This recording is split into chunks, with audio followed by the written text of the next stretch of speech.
Ladies and gentlemen, welcome to the first international conference on economy, business, entrepreneurship, management, and accounting 2024.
Came without the guts, Texas in my triple cup. I'm tripping on a trip with her. See me how I live it up. I'm tangled up in diamond cuts. You see they little bubble butts jiggle when they walk with us. Memphis niggas stepping, bitch. You never catch them punking us. Jadi kami di sini dalam satu rangkaian kegiatan Students Mobility Program kerjasama dengan Raja Manggala University Thailand. Di sini ada kegiatan International Community Service. Kita mencoba belajar bagaimana UKM-UKM Thailand menjaga kualitas produk mereka, dan kita coba untuk mereka memungkinkan untuk bisa bekerja sama ekspor dan import dengan produk-produk Indonesia. Jadi ini adalah bagian dari internasional pengambil masyarakat dari FEB Unitomo. Sukses buat FEB Unitomo.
Assalamualaikum warahmatullahi wabarakatuh. Kita sekarang sudah tiba di Universitas Raja Manggala, Thailand. Hari ini insya Allah kami bersama rombongan dosen dan 28 mahasiswa segera akan melaksanakan mobilitas study, konferen dan seminar, tesis, disertasi dengan mahasiswa S3 dan S2. Inilah mereka semuanya.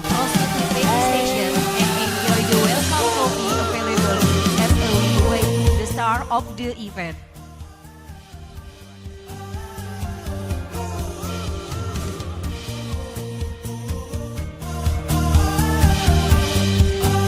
Bapak Ibu sekalian, terima kasih telah bergabung dengan kami hari ini. Kami persilahkan Bapak Ibu untuk melakukan registrasi dan menikmati sajian kopi sambil menunggu acara dimulai.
I've set the problem formulation in order to be able to survive and fulfill the physical and mental needs.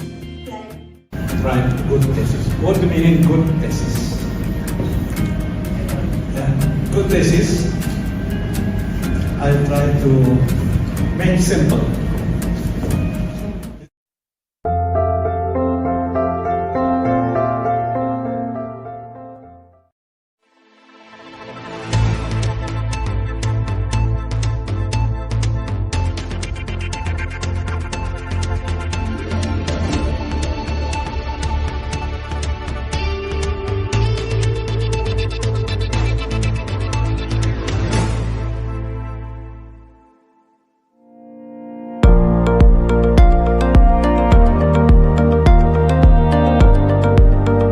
Universitas Dr. Sutomo, one of the trusted university in Surabaya. Unitomo creates a well-educated generation that can compete and make a change to the world.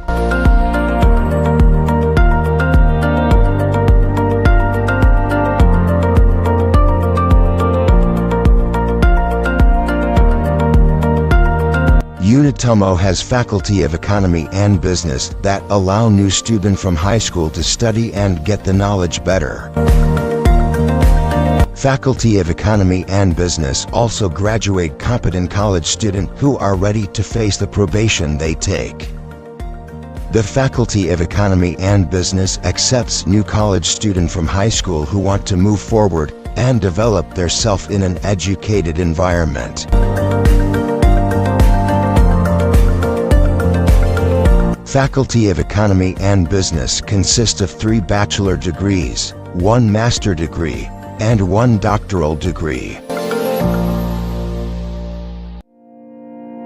The faculty provide library, which have many books entries for students to study.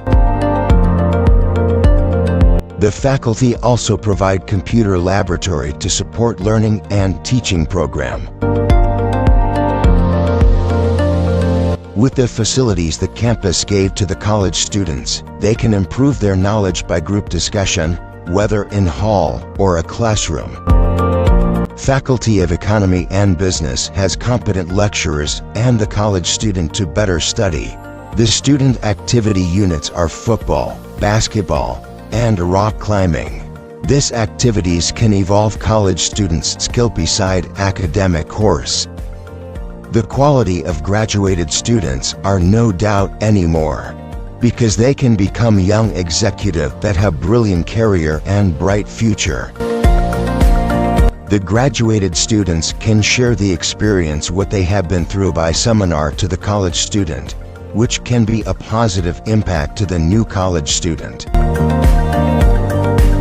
Faculty of Economy and Business held the first international conference on economics, business, entrepreneurship, management, and accounting ICEBEMA 2024.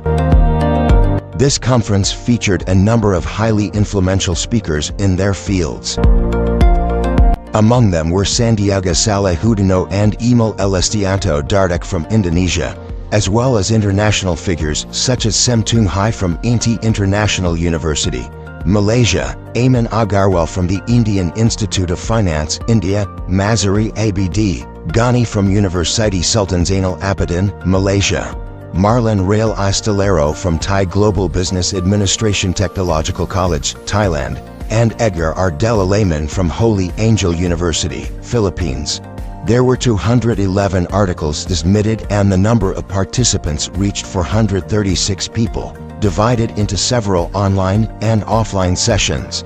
Faculty of Economy and Business implemented the Students' Mobility Program to Rajamangala University, Thailand on July 31 to August 3, 2024. The event was opened with remarks from the Director of Rajamangala University Professor Yaping Liu and the Dean of FEB Unitomo Professor Dr. Sukesi, which was combined with the signing of the Memorandum of Agreement. In this activity, international community service was also carried out where Professor Sukesi gave reinforcement material on strengthening micro, small, and medium enterprises for the potentiality of exportable products between Thailand and Indonesia.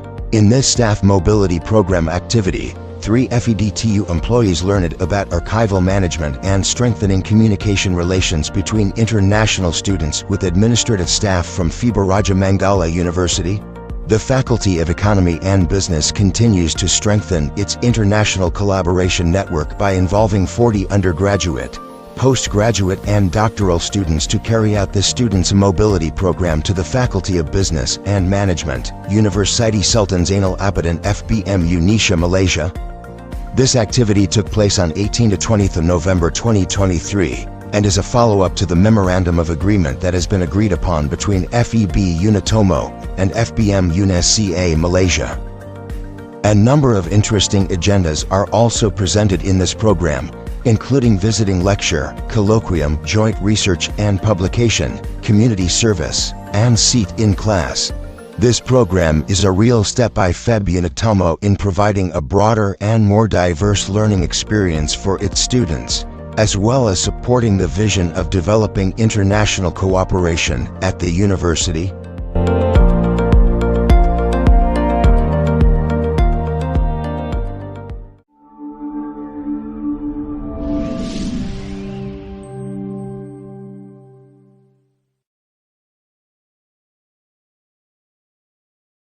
Ladies and gentlemen, welcome to the first international conference on economy, business, entrepreneurship, management, and accounting 2024.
What's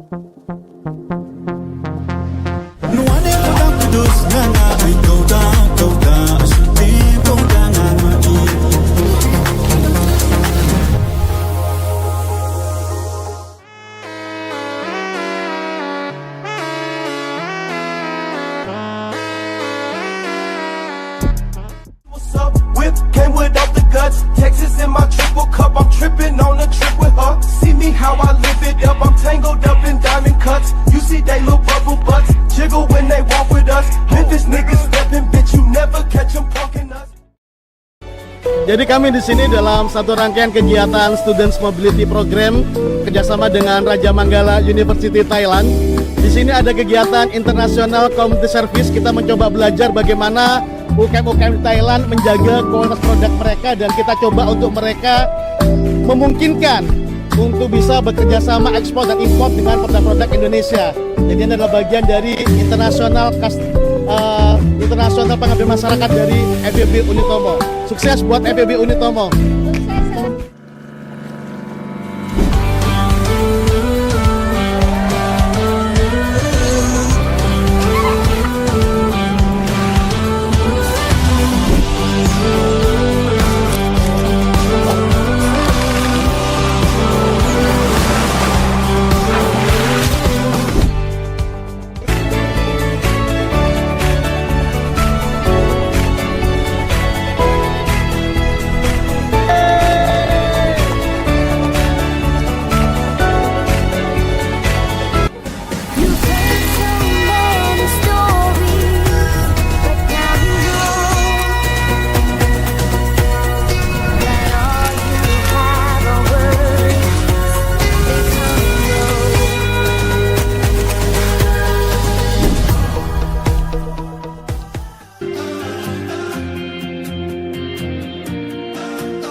Assalamualaikum warahmatullahi wabarakatuh.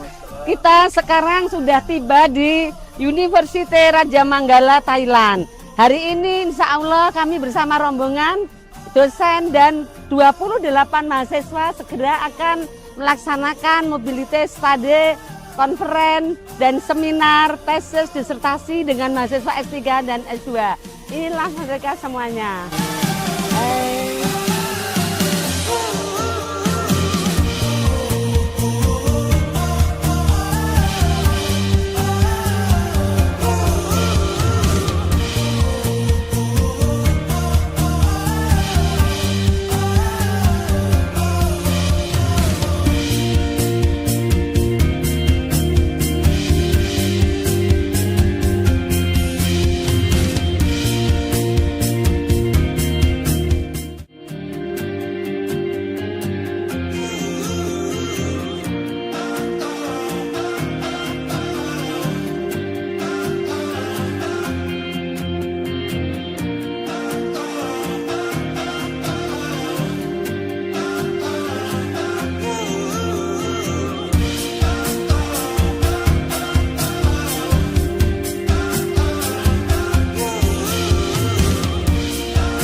set the problem formulation in order to be able to survive and fulfill the physical and mental needs. Write good thesis. What do you mean good thesis? Good thesis, I try to make simple.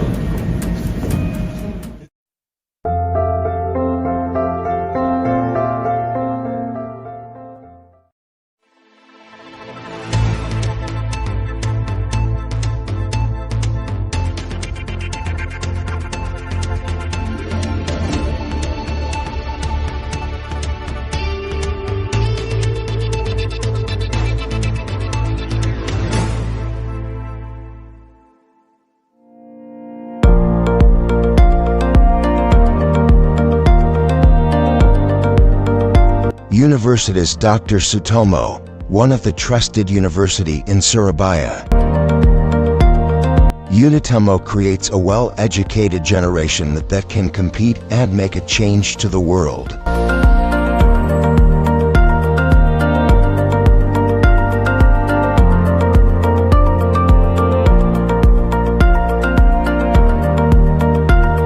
Unitomo has Faculty of Economy and Business that allow new students from high school to study and get the knowledge better.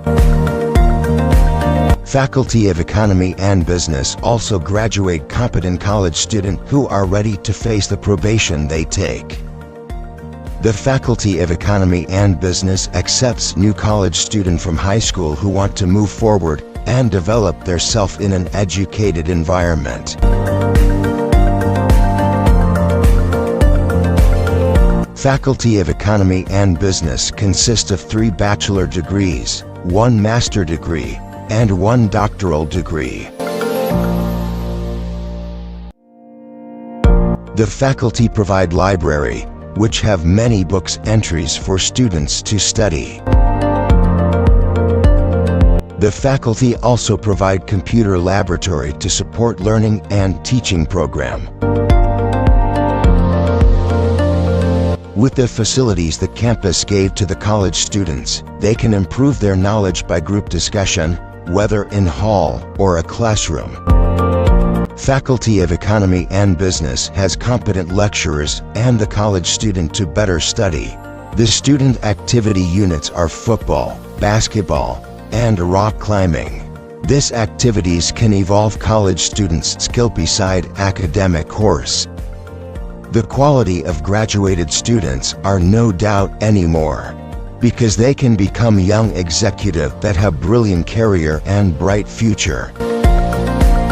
The graduated students can share the experience what they have been through by seminar to the college student, which can be a positive impact to the new college student. Faculty of Economy and Business held the first international conference on economics, business, entrepreneurship, management, and accounting ICEBEMA 2024. This conference featured a number of highly influential speakers in their fields.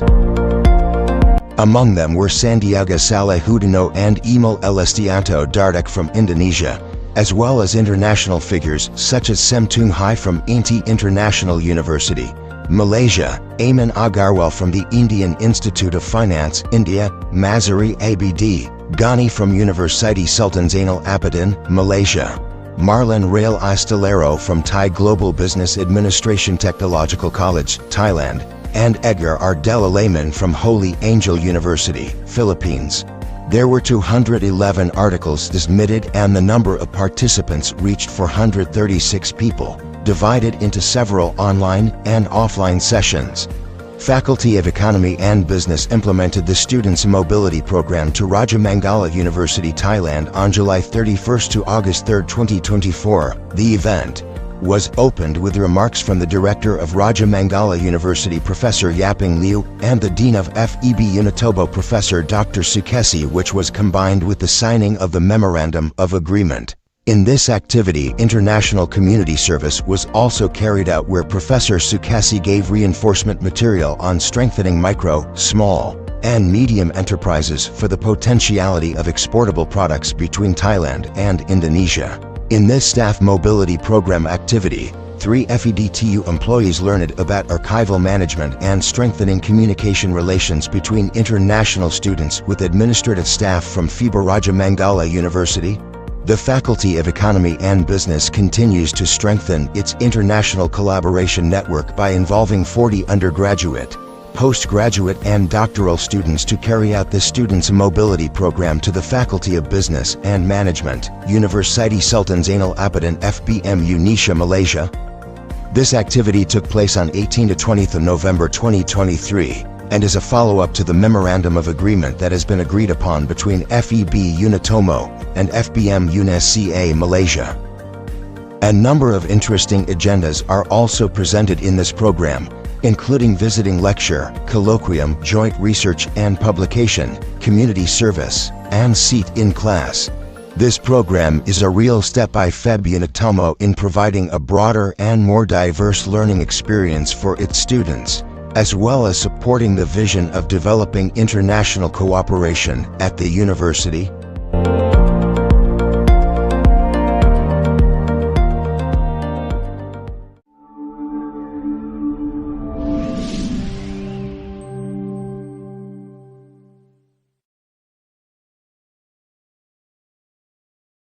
Ladies and gentlemen, welcome to the first international conference on economic, business, entrepreneurship, management, and accounting 2024.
Came without the guts, Texas in my triple cup. I'm tripping on a trip with her. See me how I live it up. I'm tangled up in diamond cuts. You see they little bubble butts jiggle when they walk with us. Memphis niggas stepping, bitch, you never catch them punking us.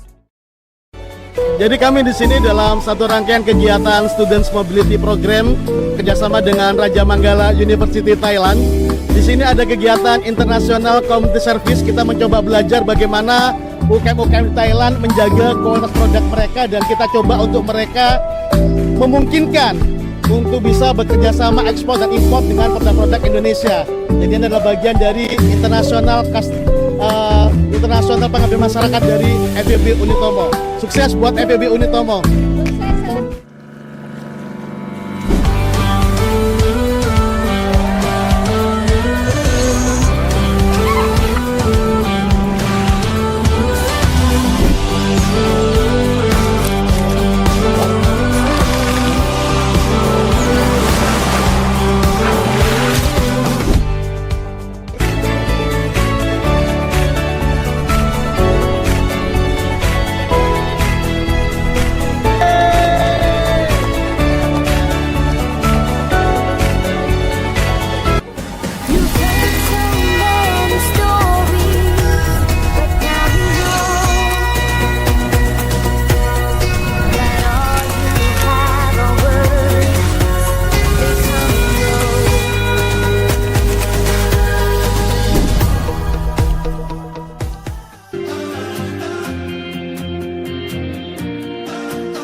Assalamualaikum warahmatullahi wabarakatuh.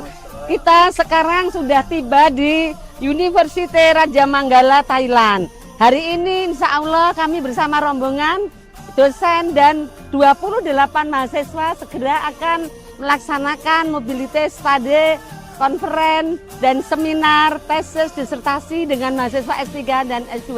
Inilah mereka semuanya.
I've set the problem formulation in order to be able to survive survive and fulfill the physical and mental needs.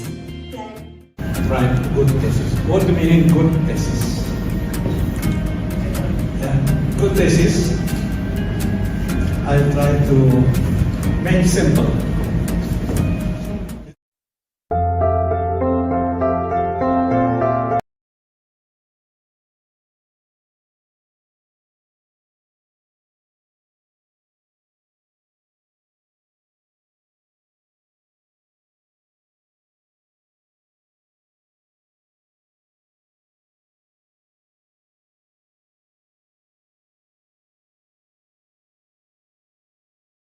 Welcome coffee available as award the star of the event. Bapak Ibu sekalian, terima kasih telah bergabung dengan kami hari ini. Kami persilahkan Bapak Ibu untuk melakukan registrasi dan menikmati sajian kopi sambil menunggu acara dimulai.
To all participants, please switch off your electronic devices or into silent mode. We will start now.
To all participants, please switch off your electronic devices or into silent mode.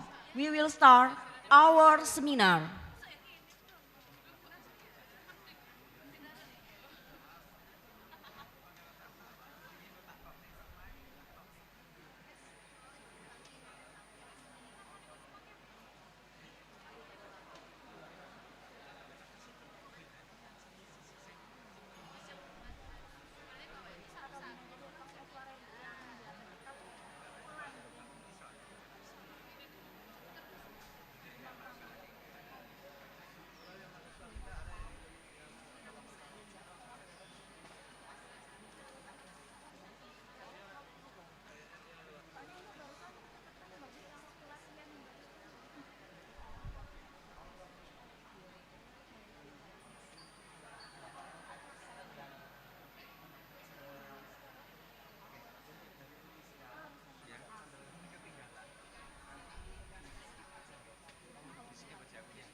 Harusnya madepnya sini ya.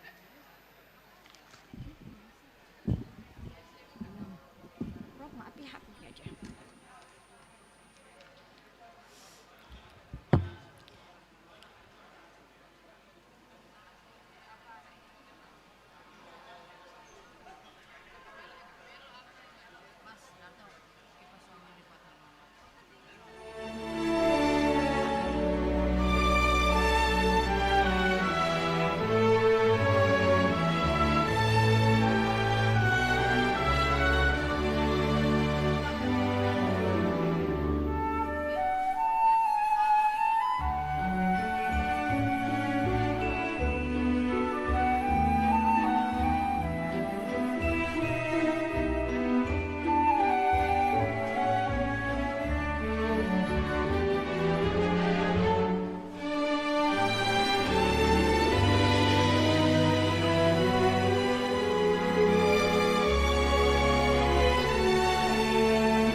YPCU Eksekutif,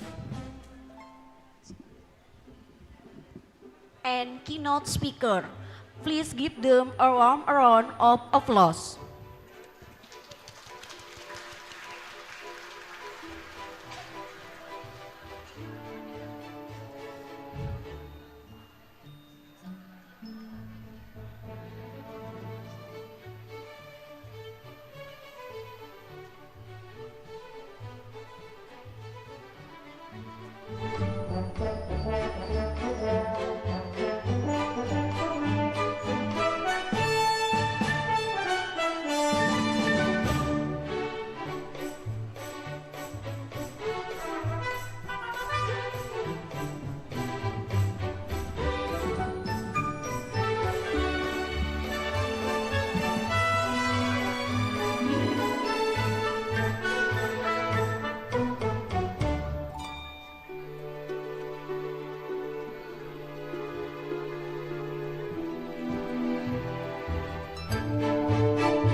welcome the Rector of Dr. Sutomo University.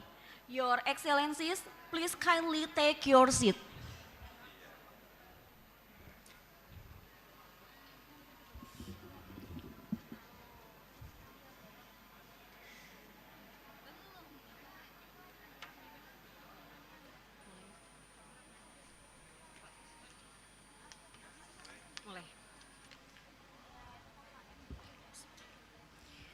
Good morning, everyone.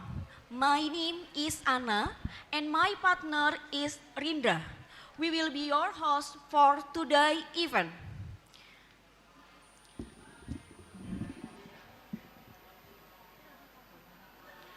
Good morning to all participants and distinguished guests.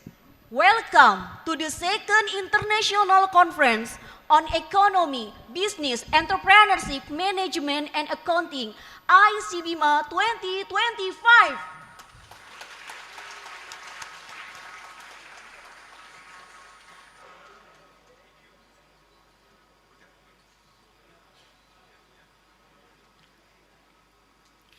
This conference is proudly organized by the Faculty of Economy, Dr. Sutomo University, and it aims to provide a global academic forum where scholars, practitioners, and researchers can share their insight, ideas, and innovation in the field of business, economic, entrepreneur, management, and accounting.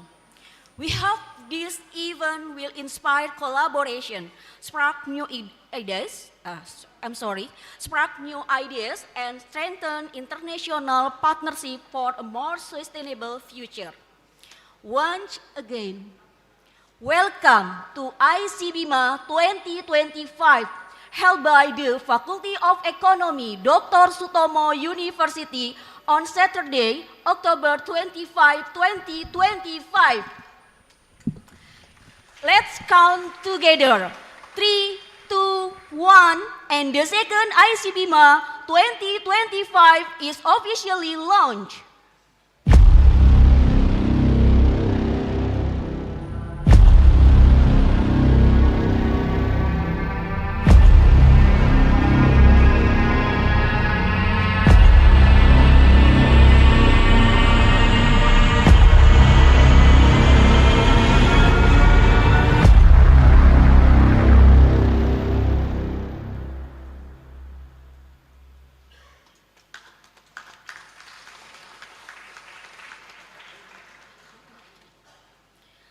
Ladies and gentlemen, we kindly invite you to sing the national anthem, Indonesia Raya, followed by the Unitomo hymn.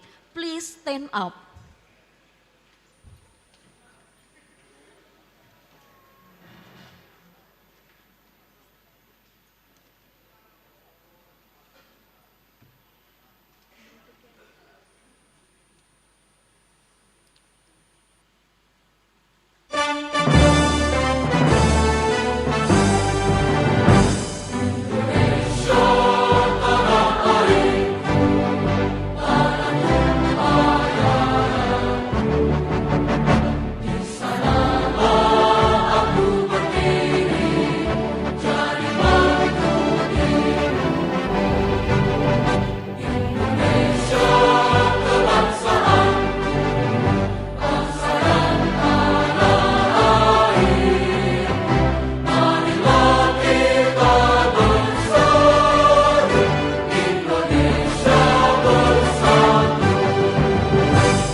Thank you everyone. Please have a seat. ICEBEMA is a conference held by Faculty of Economy Unitomo to accommodate scientific space to contribute to the development of economy science, especially in business, economy, management, and accounting. Hopefully, it will bring impact to the better world. Have a nice conference, everyone. Enjoy every season. To show our gratitude to God, let us begin this conference with a prayer. I will lead the prayer. Prayer begins.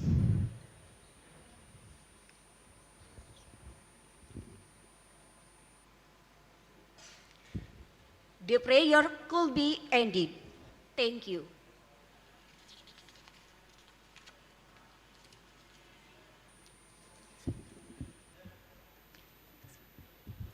Next, we are going to see Remo-dance performance. Remo-dance is a traditional dance from East Java, Indonesia. That symbolizes the spirit of struggle and courage, especially that approach in battle. Ladies and gentlemen, the Remo-dance is present.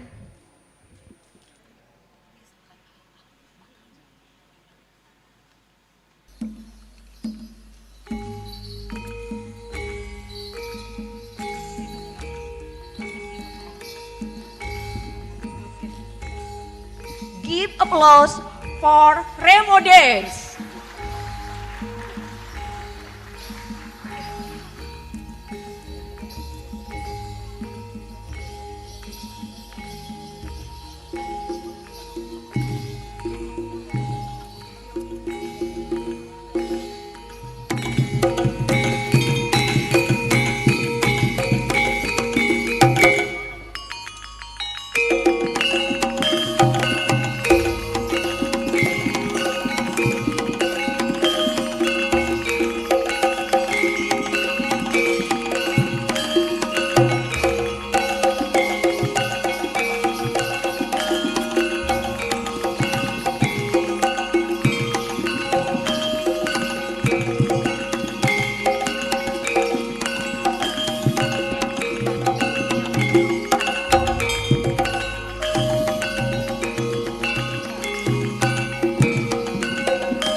gentlemen, as we are transition into the main segment of our event, let us hear some remarks for our esteemed guests.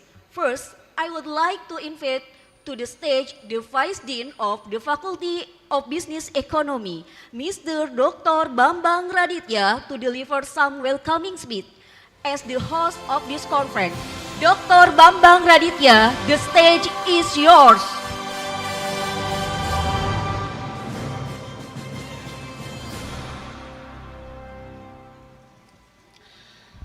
Assalamualaikum warahmatullahi wabarakatuh. Good morning and a very warm welcome to all of you. It is my great honor on behalf of the organizing committee to welcome you to the second International Conference on Economics, Business, Entrepreneurship, and Management Accounting 2025. On behalf of the organizing committee, I would like to my deepest gratitude to our keynote speaker, for the first distinguished Vice Governor of East Java, Dr. Emil Dardak, and he will come soon. The Honorable Rector of Unitomo, Professor Dr. Siti Marwiyah MM, and also the Honorable Ketua Pembina Yayasan Pendidikan Cendekia Utama, Prof. Edi Yunus, thank you Prof. The Honorable Dean of the Faculty of Economic and Business, Prof. Dr. Haja Sukesi MM, thank you Prof. Sukesi for all your support. And the Honorable Chairman of Ikatan Dr. Ekonomi Indonesia Surabaya, Prof. Dr. Hari Sugiri, thank you Prof. Hari. And our respected keynote speakers from various countries who can come on site, Prof. Dr. Sam Tung Hai from INTI International University Malaysia, thank you Prof. Sam. Please give applause to Prof. Sam, thank you very much. And Dr. Kumaraswari Subramaniam from British University Vietnam and her husband, thank you Prof.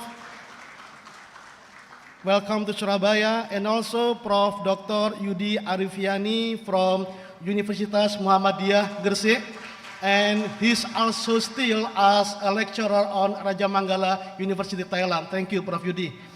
And also our respected keynote speaker who can come online, Dr. Surachai from Raja Manggala University Thailand, Dr. Misbah Bohari from Bahauddin Zakaria University Multan Pakistan, Prof. Franco Gandolfi from California Institute of Advanced Management, Los Angeles, USA, and Associate Professor Madiccia from University of Newcastle, Australia.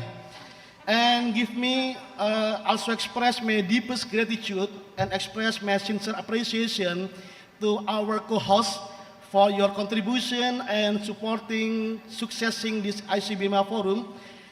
Universitas Islam Kadiri, UNISKA, thank you Dr. Rinto, Dr. Mahendra, thank you very much. And also Ubaya, Dr. Dedi Marciano, thank you. Stie Sampit, Dr. Yuli Sinta, thank you Dr. Yuli. And also Sti Pemuda Surabaya, Dr. Nuryadi, thank you Dr. Sti Sultan Agung Pematang Siantar, Dr. Erbin Chandra. Universitas Hayam Wuruk, Prof. Tati, thank you Prof. for your support. Universitas 17 Agustus Untak Surabaya, Prof. Selamat, thank you Prof. Universitas Trunojoyo Bangkalan, Dr. Wildan. Universitas Ciputra Surabaya, Dr. Sutanto, thank you Dr. Sutanto.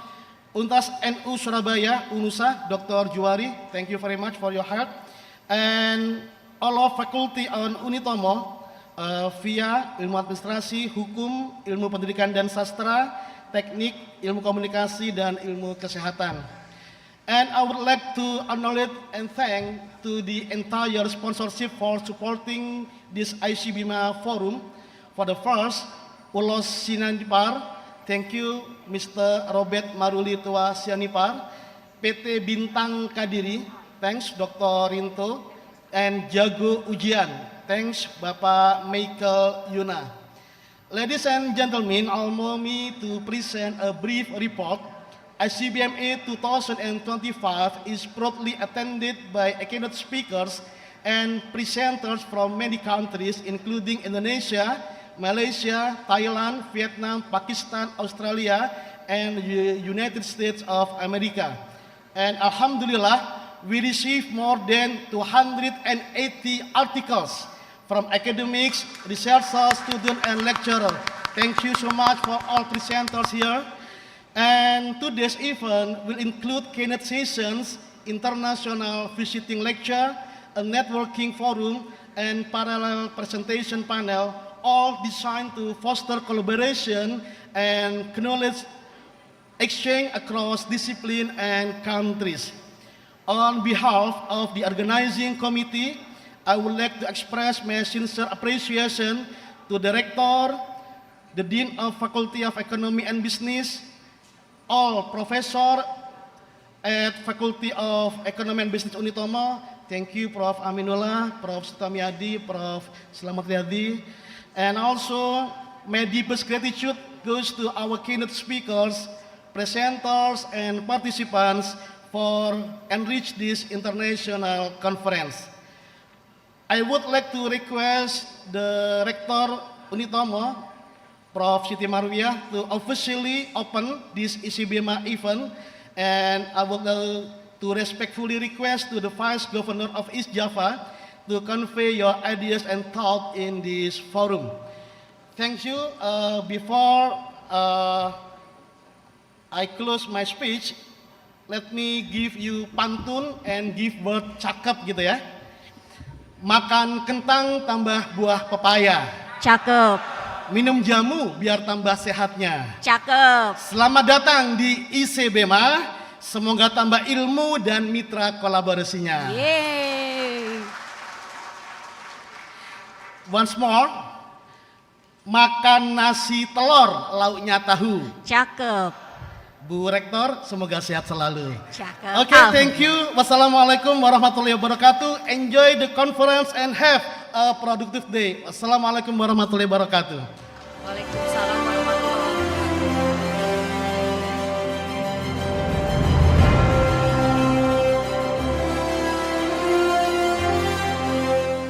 Thank you for the inspiring word, Dr. Bambang Raditya.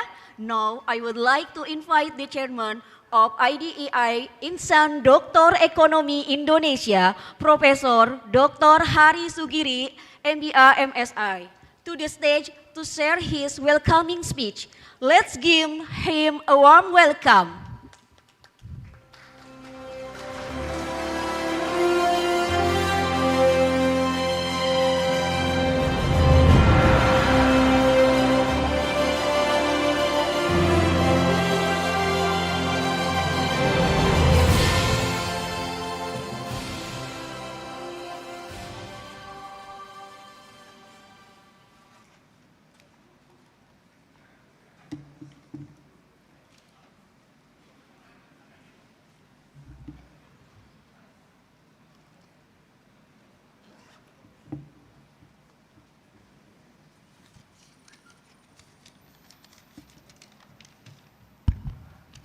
Bismillahirrahmanirrahim. Assalamualaikum warahmatullahi wabarakatuh. The Honorable Rector of Dr. Sutama, Surabaya University, Profesor Dr. Siti Marwiah, the Honorable Chairman of ICEBEMA 2025, Professor Dr. Sukesi, and the Honorable keynote speaker, Dr. Emil Elistianto Dardak, Vice Gubernur NI Java, Profesor Dr. Sam Tong Hai, PhD, International University of Malaysia, Dr. Kamarasari Sabranmanian, British University of Vietnam, and Professor Dr. Yudi Arifiani, Universitas Muhammadiyah Gresik, Indonesia, Dr. Ki Trainaski, Institute of Science, Innovation and Culture, Raja Mangala University of Technology, Krantep, Bangkok, Thailand, Misbah Bukhari PhD, Barudin Zakaria, University Multan, Pakistan, and Professor Dr.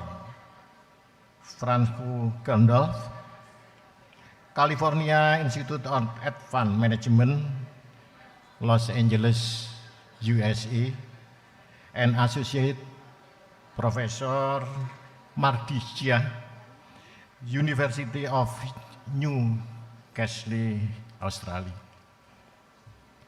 Distinguished keynote speaker, respected colleagues and dear participants, good morning and warm greeting to all of you. It is both the honor and pleasure for me on behalf of Indonesia Economic Association or National to welcome you this British international gathering to the second ICEBEMA 2025. It is rapidly gaining the integration and the green innovation, digital transformation, and artificial intelligence is reshaping industries, redefining competitiveness, and the coupling of two rethink on the model in the growth leadership as economist, educator, practitioner, or the responsibility is not only the adopt of the lead of the transformation with wisdom, ethic, and the deep sign of the purpose. I commend Universitas Dr. Sutomo and the Faculty of the Economic and Business for organization for the conference in the platform. It's bridge academy, business, and government is true embodiment of the collaboration, sustainable progress. I also intend the highest appreciation on the distinguished keynote speaker from across the globe, from the United States, Malaysia, Vietnam, Thailand, Pakistan, and Australia, whose insight, the industry, insight, the understanding, and inspired and collective vision. Once again, welcome to Surabaya and city of innovation and culture harmony.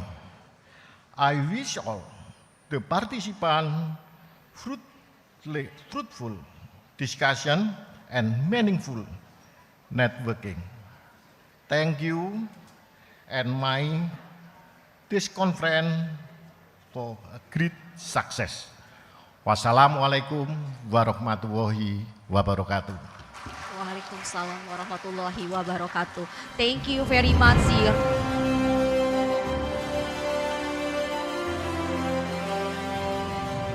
Thank you very much, sir, for your enlightening, welcoming speech.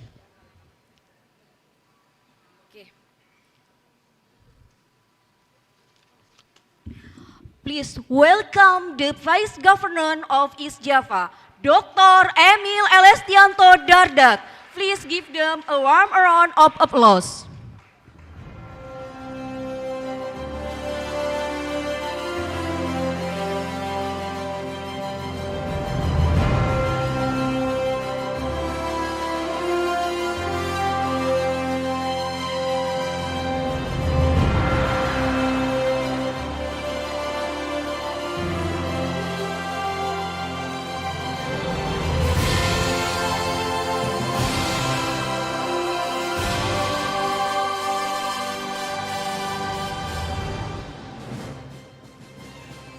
Okay, ladies and gentlemen, to conclude our series of speeches, I would like to invite the Rector of Dr. Sutomo University, Professor Dr. Siti Marwiah, SHMH, to deliver her opening speech and officially open this international conference.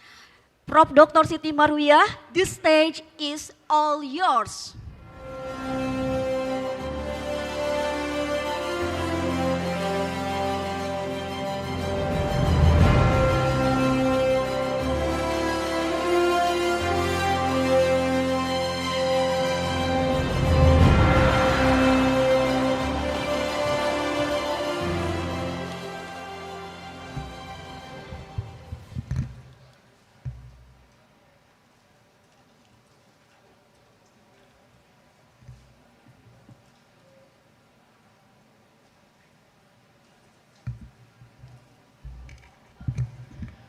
Bismillahirrahmanirrahim. Assalamualaikum warahmatullahi wabarakatuh. Kok kurang banter ya yang jawab ini? Saya ulang ya. Sudah dapat snack pagi semua? Belum ya? Oke, saya ulang ya. Assalamualaikum warahmatullahi wabarakatuh. Waalaikumsalam warahmatullahi wabarakatuh. Waalaikumsalam. Om Swastiastu, Namo Buddhaya, salam kebajikan, rahayu bagi kita semua. Unitomo welcome and express the highest thanks to our main speaker. Unitomo express its highest appreciation and thanks to Mr. Dr. Emil Elestianto Darda, MSc, Deputy Governor of East Java, who are again pleased to attend and provide support at the second International Conference of Economics, Business, Entrepreneurship, Management and Accounting, ICEBEMA 2025. Bapak Ibu sekalian, kehadiran Bapak Emil Darda ini untuk yang kedua kalinya, dan beliau saat ini sebetulnya belum pulih kesehatannya. Kita doakan bersama, mudah-mudahan beliau selalu diberikan kesehatan dan kekuatan dan tentu ketangguhan dalam memimpin Jawa Timur, karena beliau adalah salah satu aset pemimpin bangsa di Indonesia ini. Kita doakan beliau terus sehat ya.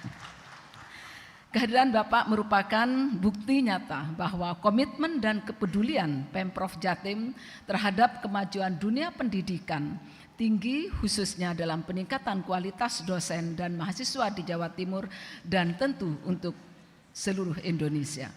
Dukungan Pemprov Jatim tidak hanya menjadi inspirasi bagi keluarga Unitomo, namun juga menjadi penyemangat moral bagi para akademisi dari berbagai universitas di seluruh Indonesia untuk terus berinovasi, meneliti, dan berkontribusi terhadap pembangunan ekonomi dan kemajuan bangsa. Terima kasih Bapak Emil Dardak selaku Wakil Gubernur Jawa Timur atas perhatian, kehadiran dan semangat kerjasama yang selalu Bapak tunjukkan demi kemajuan pendidikan dan penelitian di Jawa Timur.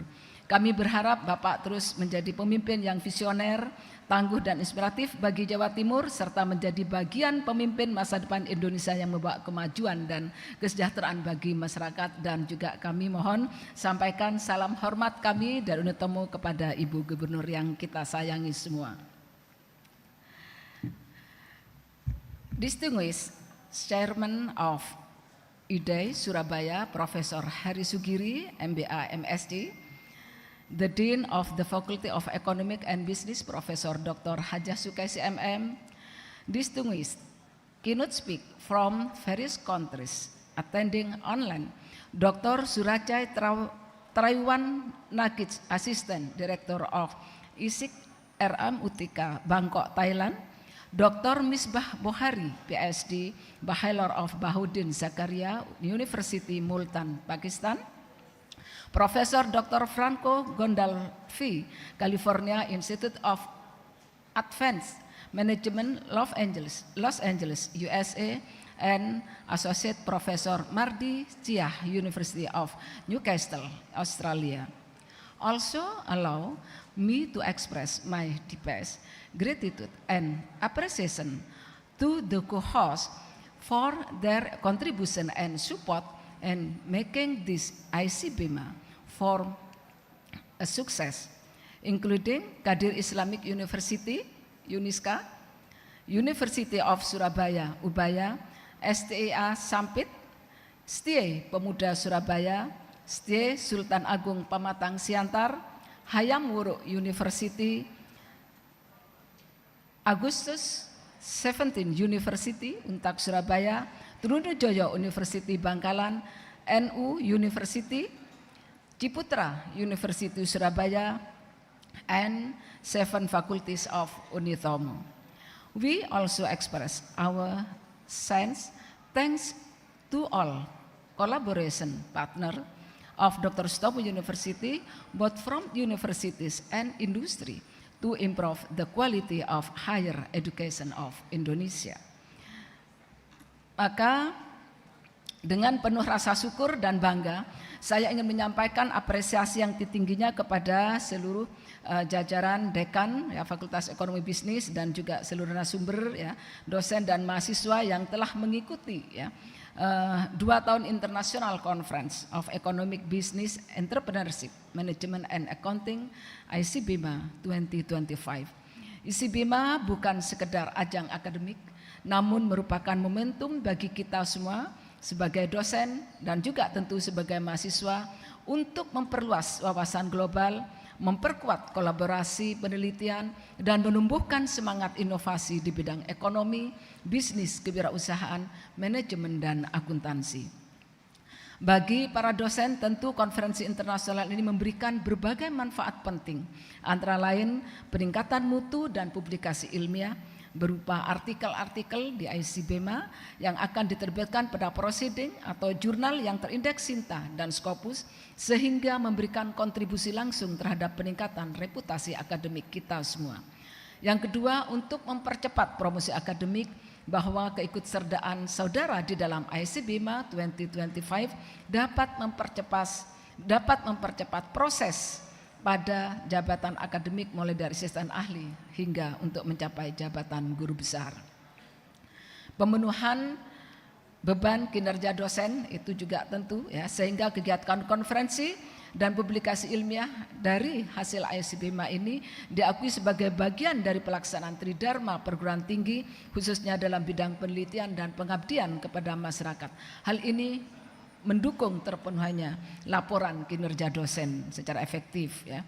Dan tentu yang berikutnya adalah juga ingin membangun kejaringan penelitian internasional serta memberikan dampak nyata terhadap pembangunan ekonomi melalui hasil penelitian dan rekomendasi kebijakan yang dihasilkan.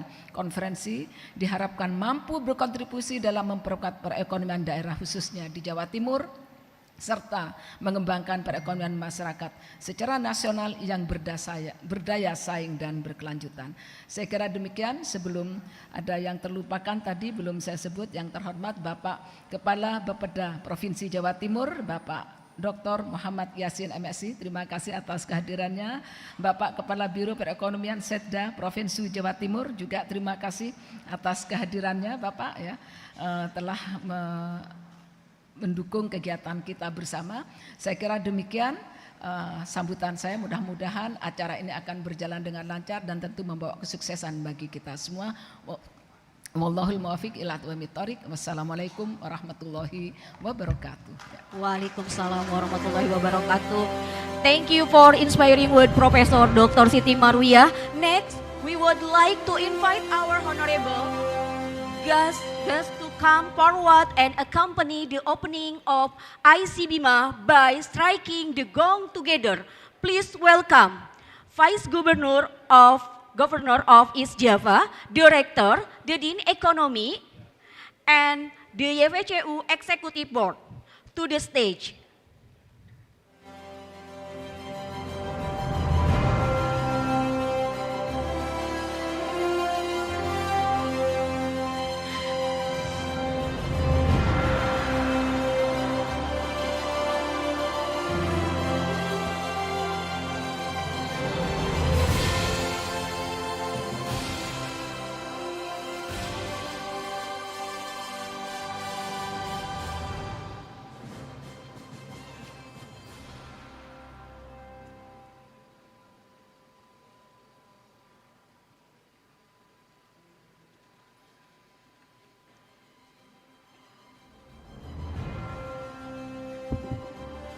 3, 2, 1. Okay.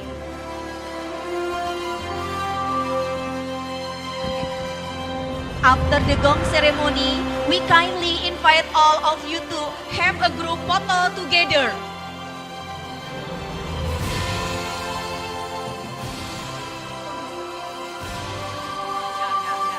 And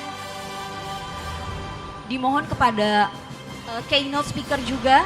Oke, silakan untuk ke atas panggung.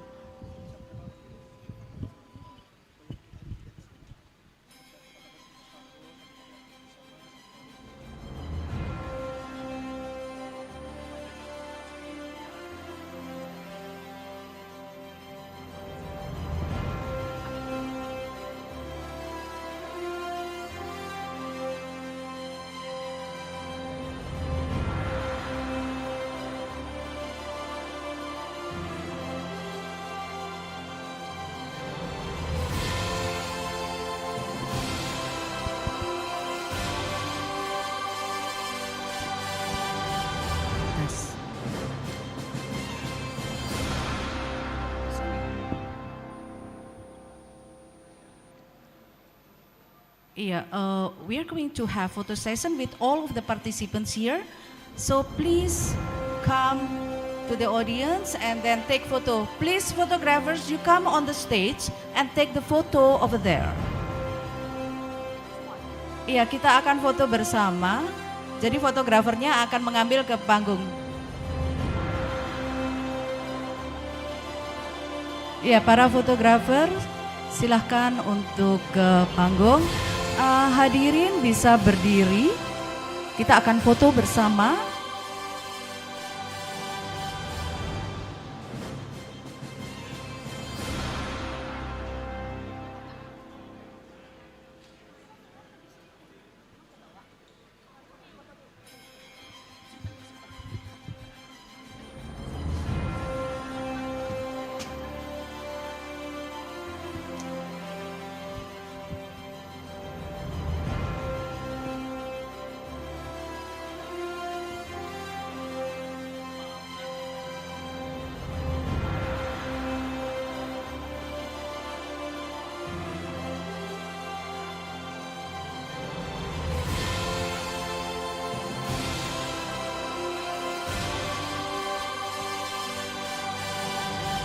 Boleh dengan tangan kepal kali Pak?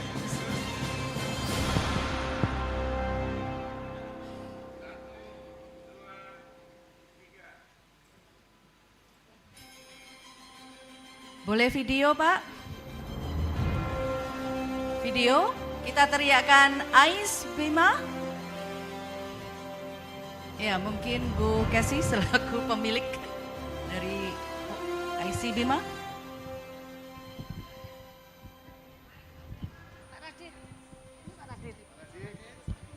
Terus ICEBEMA apa? 1, 2, 3, nanti ICEBEMA mantap. ICEBEMA mantap. ICEBEMA mantap. Terima kasih.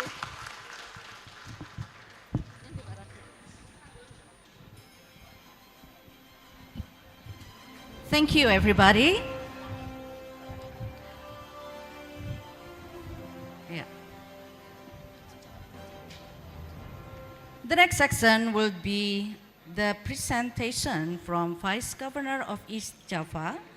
We would like to invite the Vice Governor of East Java and also as our first keynote speaker to the stage to have a speech and present the article. The title of his article is Implementation of Accounting, Corporate Governance and Transparency in East Java. Ladies and gentlemen, Dr. Emil Elestianto Dardak, MSc. Time is yours.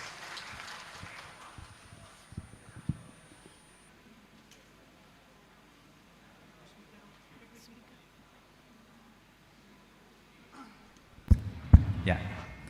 Assalamualaikum warahmatullahi wabarakatuh. Selamat pagi, salam sejahtera untuk kita semua. Very good morning to all participants of the second International Conference on Economics, Business, Entrepreneurship, Management and Accounting, ICEBEMA 2025. Yang saya hormati Rektor Universitas Tomo, Profesor Dr. Siti Marwiyah, beserta jajaran Wakil Rektor, Pembina Yayasan Pendidikan Cendekia Utama, Profesor Dr. Edi Yunus, Ketua Pengurus Yayasan Pendidikan Cendekia Utama, Bapak Dr. Bahrul Amik, Honorable Dean, Faculty Economics and Business, Profesor Dr. Raja Sukesi, Honorable Chairman, Ikatan Dokter Ekonomi Indonesia Surabaya, Prof. Hari Sugiri, rekan saya, Kepala Biro Perekonomian Provinsi Jawa Timur dan Kepala Bapeda Provinsi Jawa Timur, Honorable Keynote Speakers, Professor Dr. Samsung Hai, PhD from INTI International University, Malaysia, Dr. Kumasvari Subramaniam from the British University, Vietnam, Prof. Dr. Yudi Arifani dari Universitas Muhammadiyah Gresik, Dr. Surachai Traiwanakajic, Assistant Director of ICIC RMU TK Bangkok, Thailand, Dr. Misbah Bukhari, Scholar Bahauddin Zakaria, University of Multan, Pakistan, Professor Dr. Franco Gandolfi, California Institute of Advanced Management, Los Angeles, Associate Professor Mardi Chia, University of Newcastle, Australia, and to all participants, presenters of the ICEBEMA 2025. I would like to first congratulate the organizer of ICEBEMA for organizing the second ICEBEMA. So this is the first test of the sustainability of an academic initiative, of an international academic initiative. I'm glad to have witnessed the first ICEBEMA to be a platform for bringing academics from different countries to discuss about the realities of our economic development, and also, of course, to foster greater academic network and collaboration. And I'm even happier to be here again to witness that ICEBEMA is now entering its second year, and let's hope that we will, in our lifetime, get a chance to see ICEBEMA to reach its 10th or even more series going forward. So the theme touches upon sustainability, it touched upon AI, digitization. And I have been asked to represent the governor to talk about the implementation of accountable corporate governance and transparency in East Java. But the presentation materials that I've been prepared with actually first talks about the economic development of East Java. As you all know, this is the second term of my leadership together with the governor in leading this province. So we have just, fortunately, we won the election at the end of 2024, and I am back here again to serve the people of East Java for another 5 years, already started in February until 2030. Now, what is the plan for the next 5 years or so? Let's go to the next slide. This is Indonesia. It's an archipelago. It's probably one of the largest, if not the largest archipelago in the whole world. And we have, as you can see, a number of major islands and many smaller islands. And these big islands are big enough to actually become a country of their own, geographic-wise. But they've all decided to come together as a country because we are united by the spirit of togetherness at the face of the colonialism that was oppressing this country for many, many years. And in 1945, the Declaration of Independence took place, and all of them actually nearly a century ago, before Indonesia gained its independence. Indonesia was actually not an official entity. It was not like Indonesia existed and got colonized and re-existed. No. Indonesia came into being when it was first declared independent. Prior to that, Indonesia was a collection of different kingdoms that were there, that preceded the establishment of this sovereign country. And these kingdoms were spread throughout the different parts of the country. There was once a time when a supreme kingdom called Majapahit actually ruled even further than Indonesia's current geographic boundaries. And it is called Nusantara. Nusantara is a concept. It's an entity. It's a collection of islands in an archipelago that was united under the empire that was once ruling this vast, archipelago. So it's not just a vast land, but it's really a vast archipelago. And if you can see in today's geographic boundaries of Indonesia, the one circled at the heart of it is East Java. The East Java province is the home to the Majapahit kingdom in the past. The capital of Majapahit was here in this kingdom. No, we don't want to reinstate the geographic boundaries of Majapahit, don't get me wrong, that's not the intention. But the spirit is what we want to reinstate. It's not the spirit of conquering, but it's the spirit of actually performing to the best and the glory of the people. Not the glory of the king, but the glory of the people. Trade flourished at that time. Maritime routes actually succeeded and continued to be developed. And if we can see the specialty of Indonesia, the uniqueness, the privilege that we have, is we are not a collection of islands divided by the ocean. No, we're not. We're a collection of islands united by the Indonesian Ocean. The Juanda Declaration has formally recognized that Indonesia's boundary is not a collection of the islands' independent or individual boundaries, but is the whole, the outermost part, from the westernmost part in Aceh to the easternmost part in Papua to the northernmost part in, I think it's in the Talaut, and to the southernmost part bordering Australia. All of that area within are the geographic entity of Indonesia. That's why we call Indonesia not the motherland. Motherland is land. We call it tanah air. Tanah is land, air is water or ocean. That's why when we actually refer in Indonesian language to our native, we call it tanah air. So that's why we are a maritime nation, and East Java is located right at the heart of this archipelago.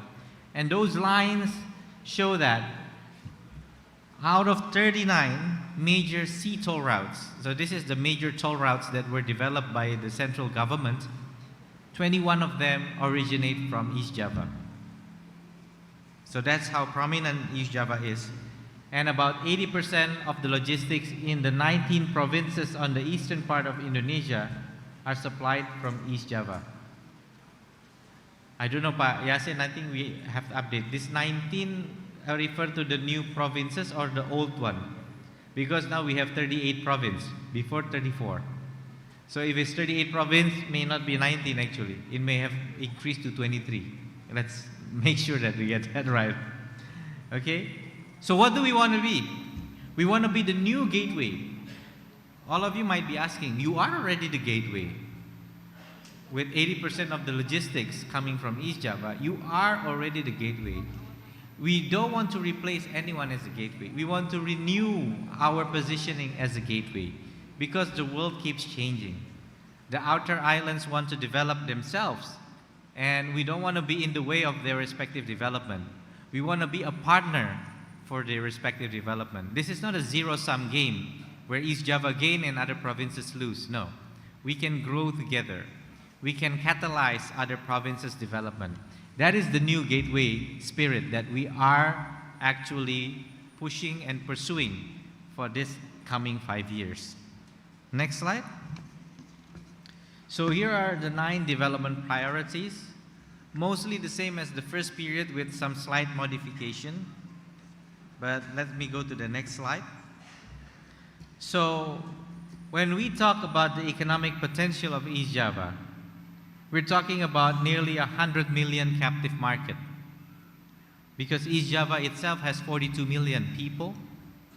The Eastern Indonesia combined has about 45.8 million people, including the promised new capital of Indonesia in East Kalimantan, which will bring in future approximately 3.9 million people flocking into the area around the new capital of the nation.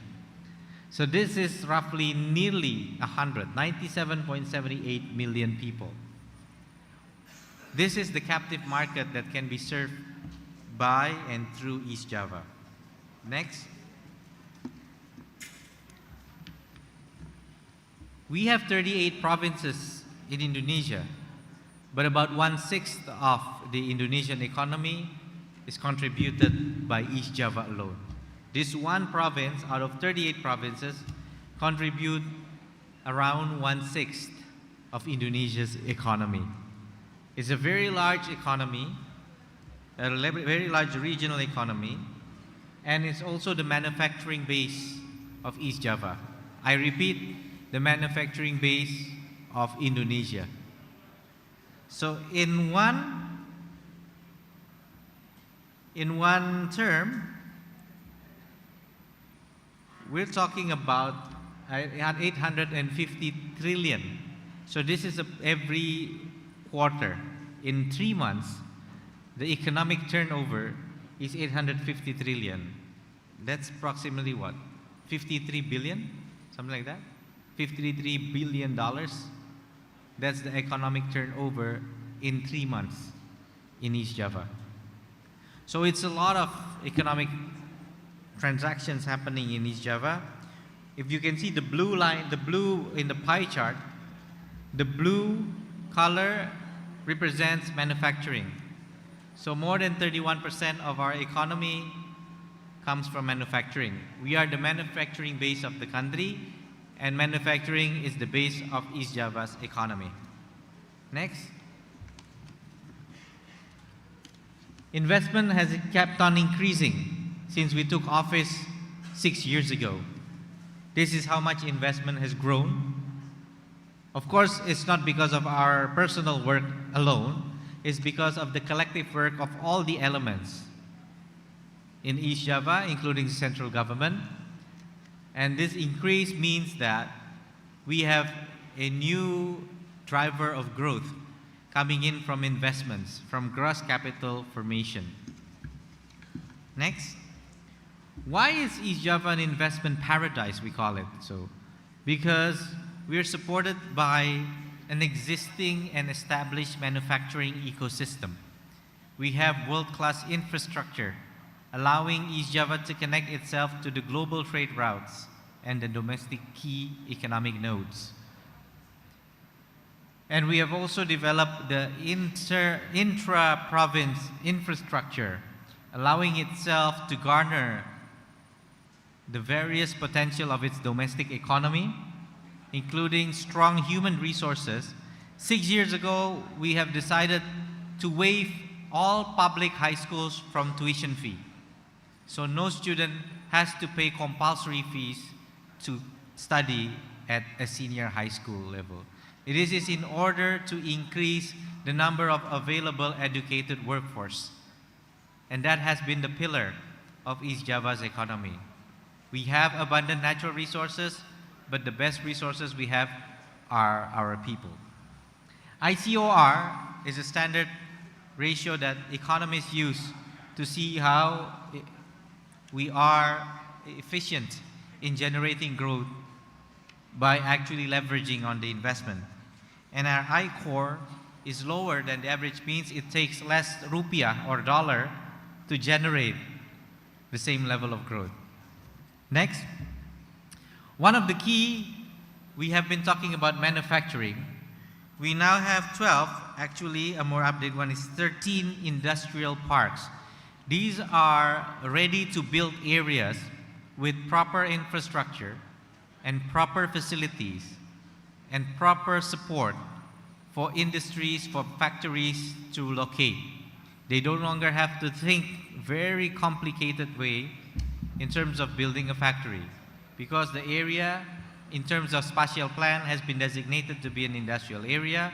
It has support for energy, logistics, water, so factories can have an ease of mind in establishing their investments. We have more than, actually now 13 industrial parks in East Java that have been bringing in many major industrial investments into the country. Next, recently, and I think it's interesting to note, Indonesia recently has a new finance minister.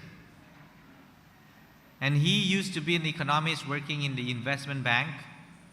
And for many years, he was working in the government, recently also as the chair of the banking guarantee agency.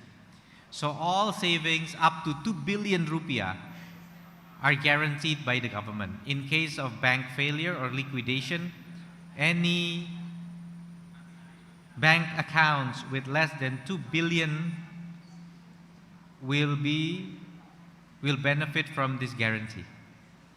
And it's an interest-bearing guarantee, meaning that the interest will also be honored up to a level that is allowed by this agency.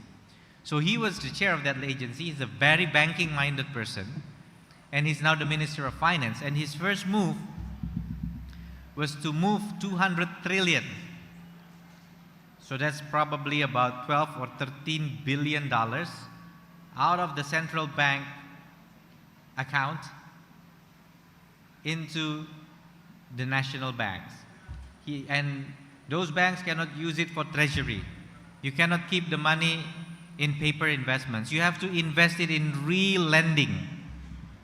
And it seems that the banks are now able to actually channel it.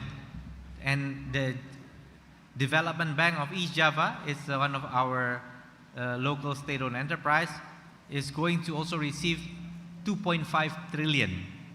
So that's approximately what, $150 million. We will also be channeling that to support lending and actually to rejuvenate the local economy. So one of the things that he is concerned is whether the local governments in Indonesia are speedy enough to actually make money circulate in the economy. And that's why any governments in Indonesia monitor the percentage of its spending. And right now, East Java has spent 65.11% of its budget. You may question, this is already October. We have half a month of October, more than half a month actually. We almost finished October and we only have 2 months left. But usually towards the end of the year, a lot of your construction contracts and the major contracts will have the biggest chunk of payment being disbursed, which is why it's not a linear, disbursement pattern. It actually skew quite high towards the end. But this is something that is being noticed because they would want this money to be actually circulating around the local economy better. So maybe there should be some ways to actually even out the payment schedule so that every month you have more money actually flowing in the economy. But whatever is being disbursed by November, December is an economic ingredient for January and February next year. So actually, it's still good as well. But having this spike quickly or having something more even, that's up to you economists to prove which one is better. You need to do your economic analysis to show having a spike of disbursement towards the end of the year or actually even having something evenly spread. How much significance macroeconomically does it bring to a nation, to a country? For a government, we think of a yearly basis. But for the people, whatever you do in December, if it's useful in January, do it. Don't stop it. don't postpone it, don't delay it, because we still live and breathe in January for what you do in December. So they don't work based on the fiscal year, they work every day. So even if the money comes only in November and December, it's useful for the people. But for the government accounting, the impact will only be felt in the subsequent year. So it's an accounting issue, but whether it is a real macroeconomic issue, that's something that I hope economists can answer. Next slide. So we are also working on electronic government transaction, because you're talking about governance and accountability. Cashless system is the way we actually improve the governance. So payments for government taxes, we're encouraging them to actually be paying it digital, using digital model. One of the tax proceeds of the provincial government is vehicle tax. In the past, to pay vehicle tax, you have to go to the counters of the tax office of the local government or the provincial government. Since 5 years ago, we have eliminated that hassle for the people. Everyone can simply use their gadget and they can actually pay everything from here, and in return they would get a QR code. And the QR code is sufficient for them to show even a police who stop you in the middle of the road to ask you whether you've paid your vehicle tax. You show the QR code, the police can scan it, and they would know that it's a valid or invalid QR code to prove that you've paid your tax. That will cut down on the hassle, the cost of traveling to the counters, and it improves the transparency because everything is paid. And when it's convenient, you know that people are not actually getting bribes.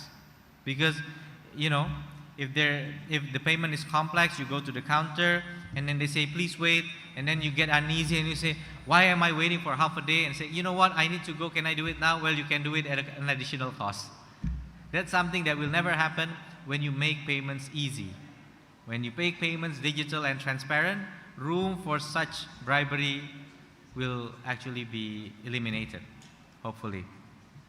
So we can see that on your right-hand side, there is a table there that shows from 2018, this is the time when, before we took office, 58,000 transactions electronic.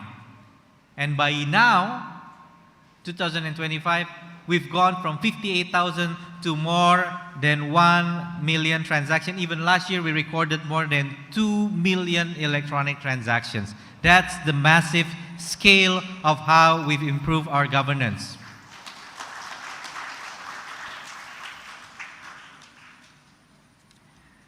Next, of course, is the banking system. We want to be supportive and we want to affirm or have affirmative effort in support of small medium enterprise. It's called UMKM. UMKM is actually small medium enterprise. And as we can see, those are the different provinces. And East Java, for 5 consecutive years, has become the province with the largest distribution of bank loans to small medium enterprise in Indonesia. That's how much effort we put into small medium enterprise. Why is it important? Because without government support, SME is difficult to thrive. You cannot expect them to compete on the same level as the bigger businesses and enterprises. So we need to be present and to support this SME with various schemes.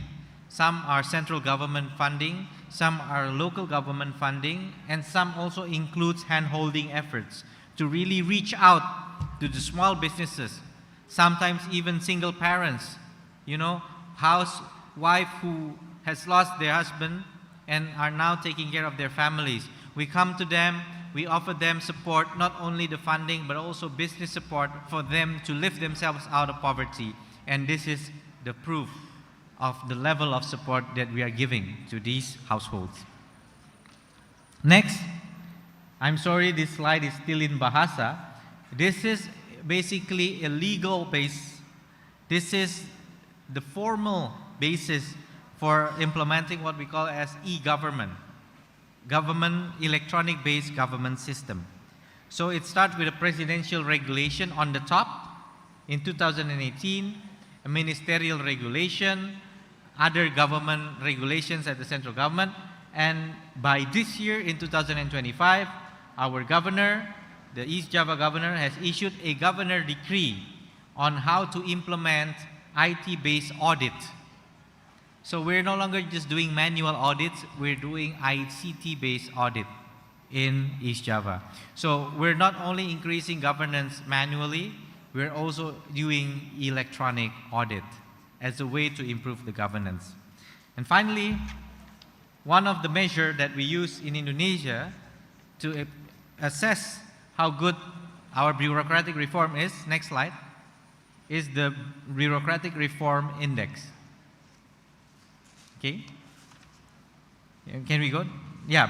So you can see that the score of our bureaucratic reform was 73.83, and it has gone into more than 80. We, for 10 times, have received no disclaimers at all by the Central Audit Agency or the Supreme Auditor, and we have the highest score at A for 11 consecutive years for our accountability performance based on the central government measure. And finally, we are also a recipient of the Excellence of Service Award by the central government in 2024. So this is how we have actually uphold the spirit of service. It's not just about not funneling or corrupting. Sometimes you can be not corrupt, but you're also lousy in your service, right? You know, it's like, I won't ask money from you, but it will take me 5 days to process this. I say, no, that's not the spirit. Serving the people with integrity is not only making sure that you're not pocketing any illegal money, but it is also about serving the people wholeheartedly. And that is why excellence is at the core of East Java's public service. Thank you very much, everyone. All the best for ICEBEMA 2025. Assalamualaikum warahmatullahi wabarakatuh.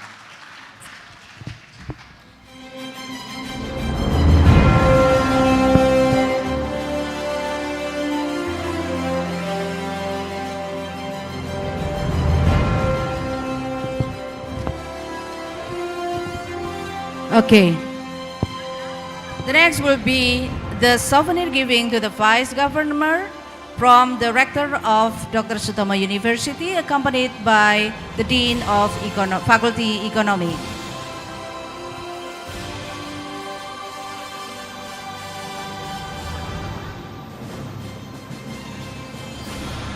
Oh, and then also the Ketua Pembina YPCU, Professor Edi Yunus.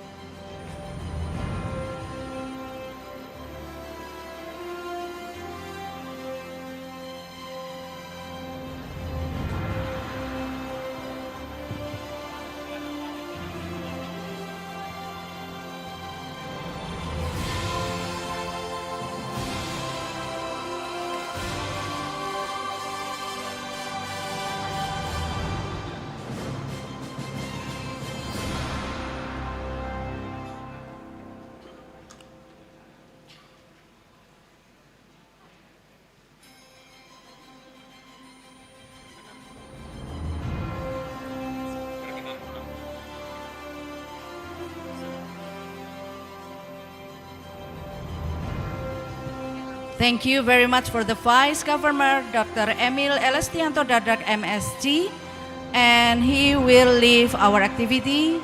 Thank you very much, sir, and please continue with your program today. Once more, we give applause to our Vice Governor.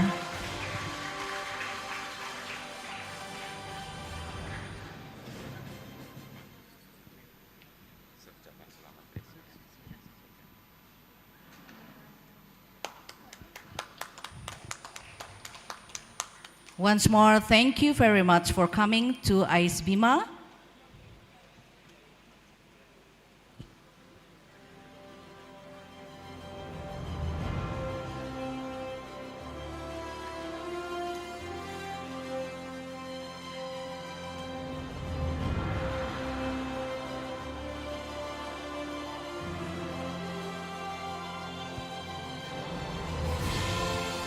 Yeah, once more, thank you very much and give applause for our Vice Governor.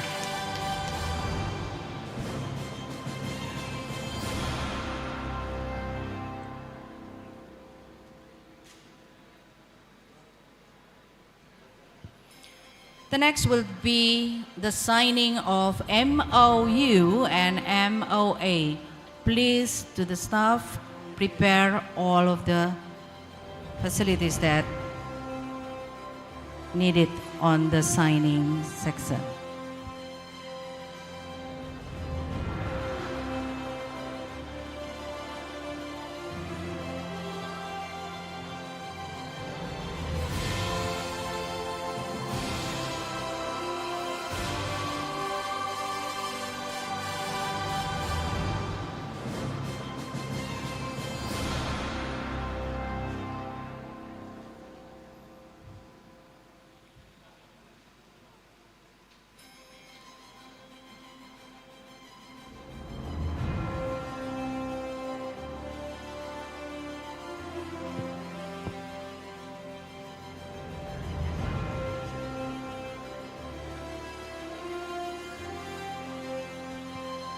We are going to have the signing of MOU and MOA with some parties.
Iya.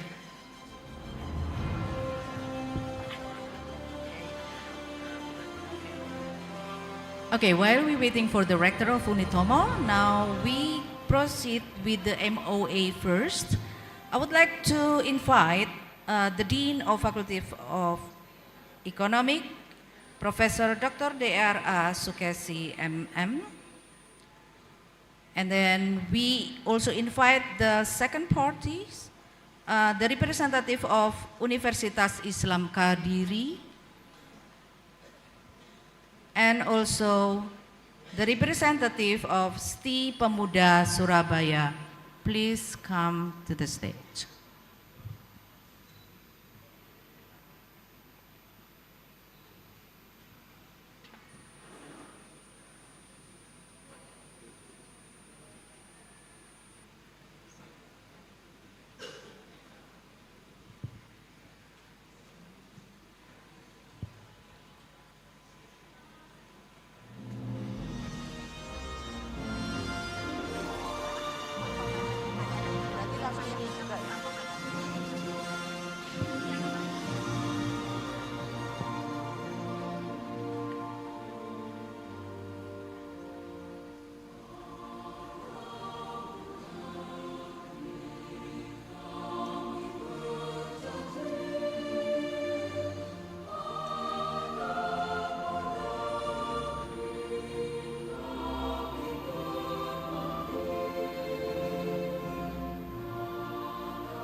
Thank you very much. Now we come to the second MOA between INTI University International Malaysia, represented by Professor Dr. Sam Tong Hai, PhD, and the second parties would be from the representative of Faculty of Economic Unitomo, and then representative from Universitas Islam Kadiri, representative of STI Pemuda Surabaya, and representative from FIKES Unitomo. Please come on the stage.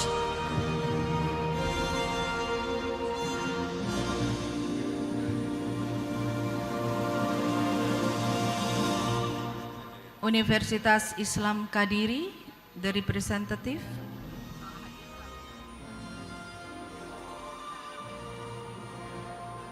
And then STI Pemuda Surabaya, and then FIKES Unitomo.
Okay, thank you, Professor Hai. Now we come to MOU between Rector Unitomo Professor Dr. Siti Marwia SHMH and the second parties STI Sampit Kalimantan Tengah and the Vice Rector 1 Universitas Islam Kadiri. Please come forward.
Okay, the next MOA signing is between Institute of Science, Innovation and Culture or ISIC Raja Manggala University of Technology, Krung Thap, Thailand, represented by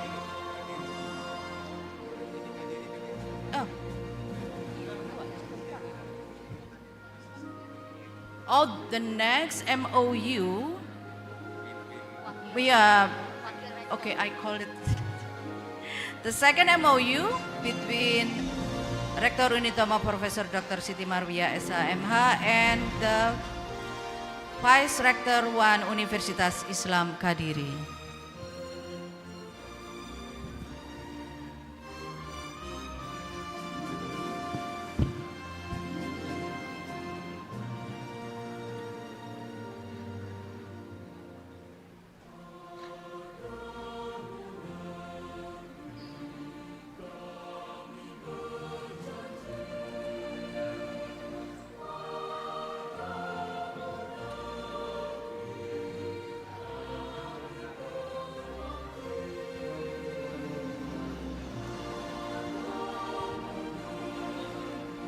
Thank you, Professor Dr. Siti Marwia SHMH. Now let's continue to the next MOA signing.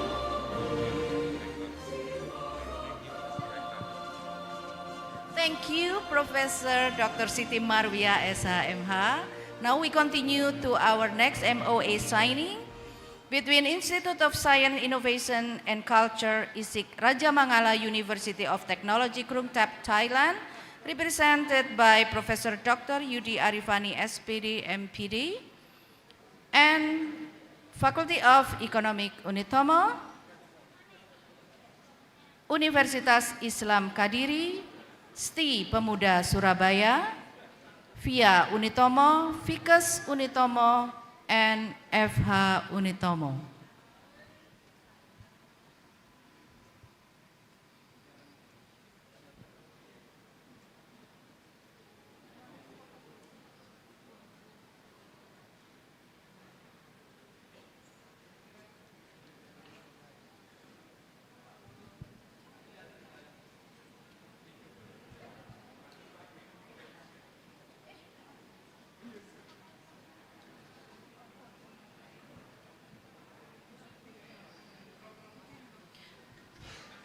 Professor Yudi Arifani, please stay on the stage. We are going to have more representative here. Universitas Islam Kadiri.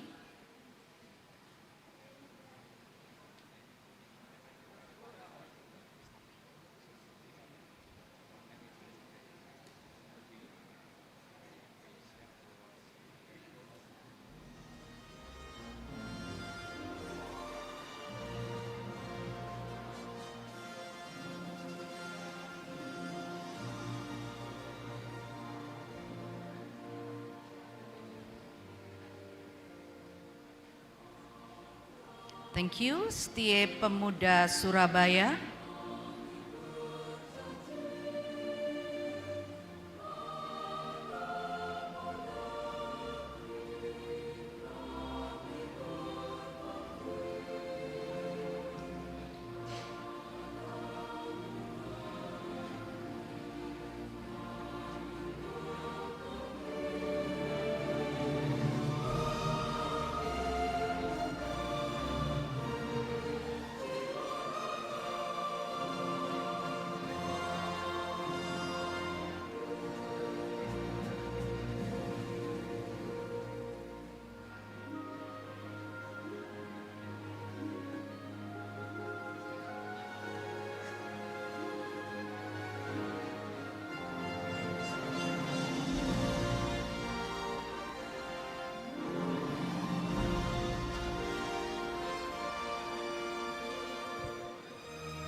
Ya, via Unitomo.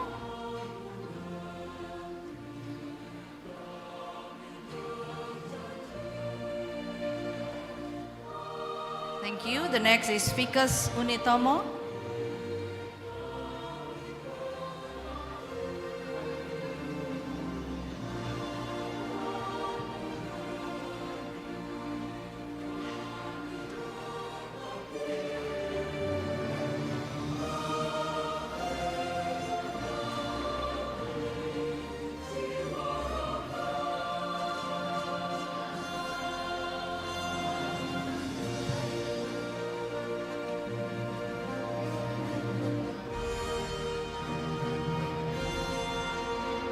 And then FH or Law Faculty.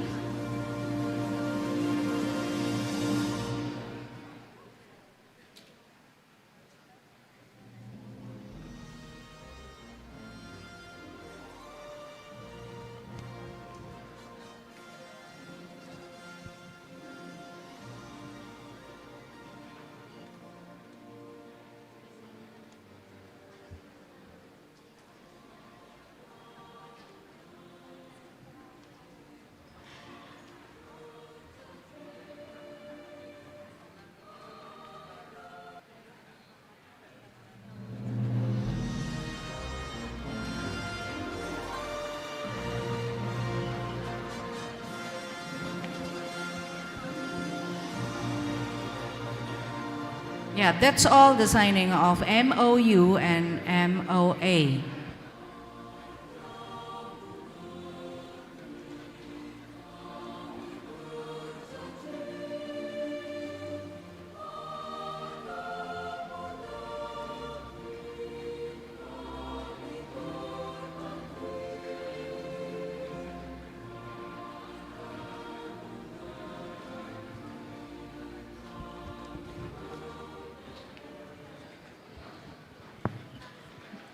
The next will be souvenir giving to the keynote speakers.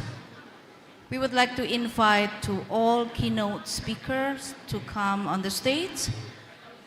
The Dean of Faculty of Economics, accompanied by Director, will give the souvenir to the keynote speakers.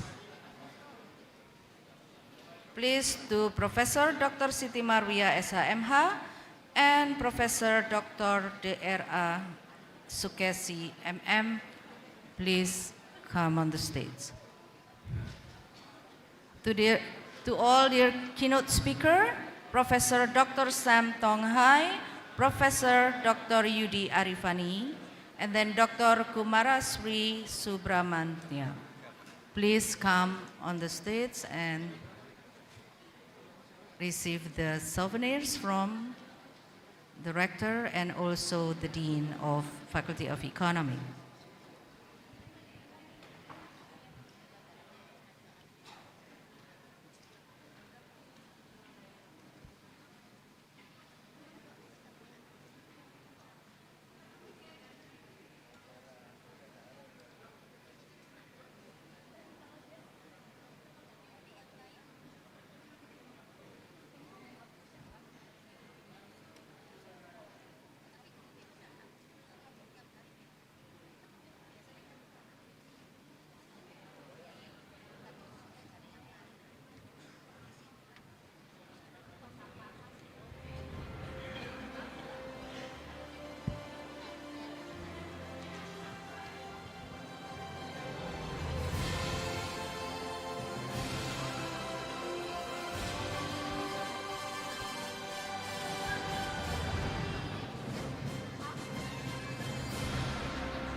Sama ini juga.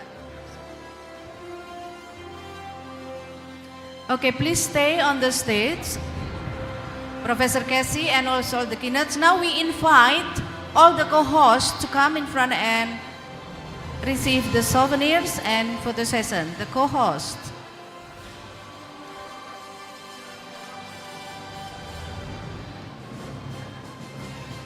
We would like to invite the co-host, Uniska, Ubaya, Setia Sampit, Setia Pemuda Surabaya, Setia Sultan Agung Pamatang Siantar, and then from IDI or IDEI, Setia Sultan Agung Pamatang Siantar, via FH, FKIP, FT, FICOM, and FICUS.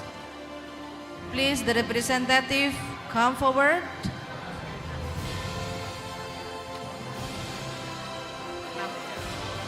To all co-hosts,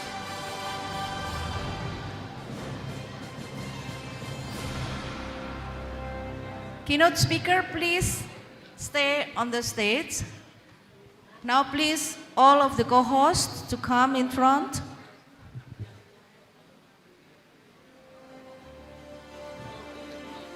Ya, kepada co-host, wakilnya bisa ke depan untuk berfoto dan juga dengan keynote speaker.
Thank you very much.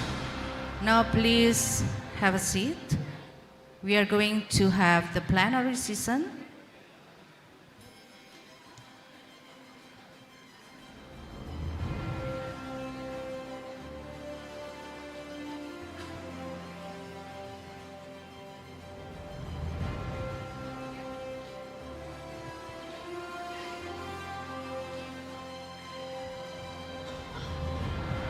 Welcome all the participants online. Welcome to ICEBEMA. Have a nice plenary session.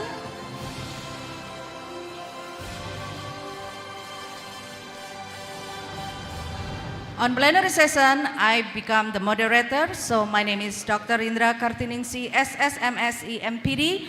I become the moderator of this event. Thank you.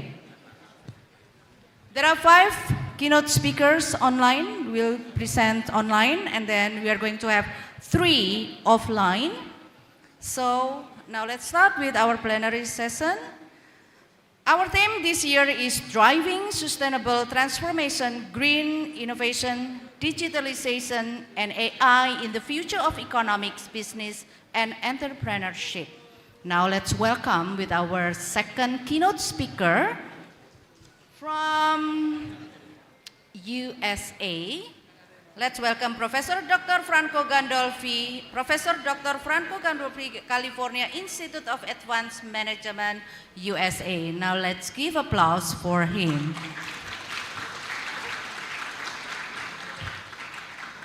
Good morning, Professor. Good morning to all of you. It's wonderful to be with you. You have 20 minutes for presentation.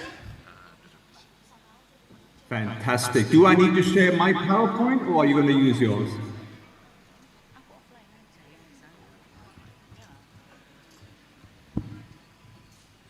Okay, you can see mine? Yes. Perfect. There is an echo in the ground, so... All right, okay.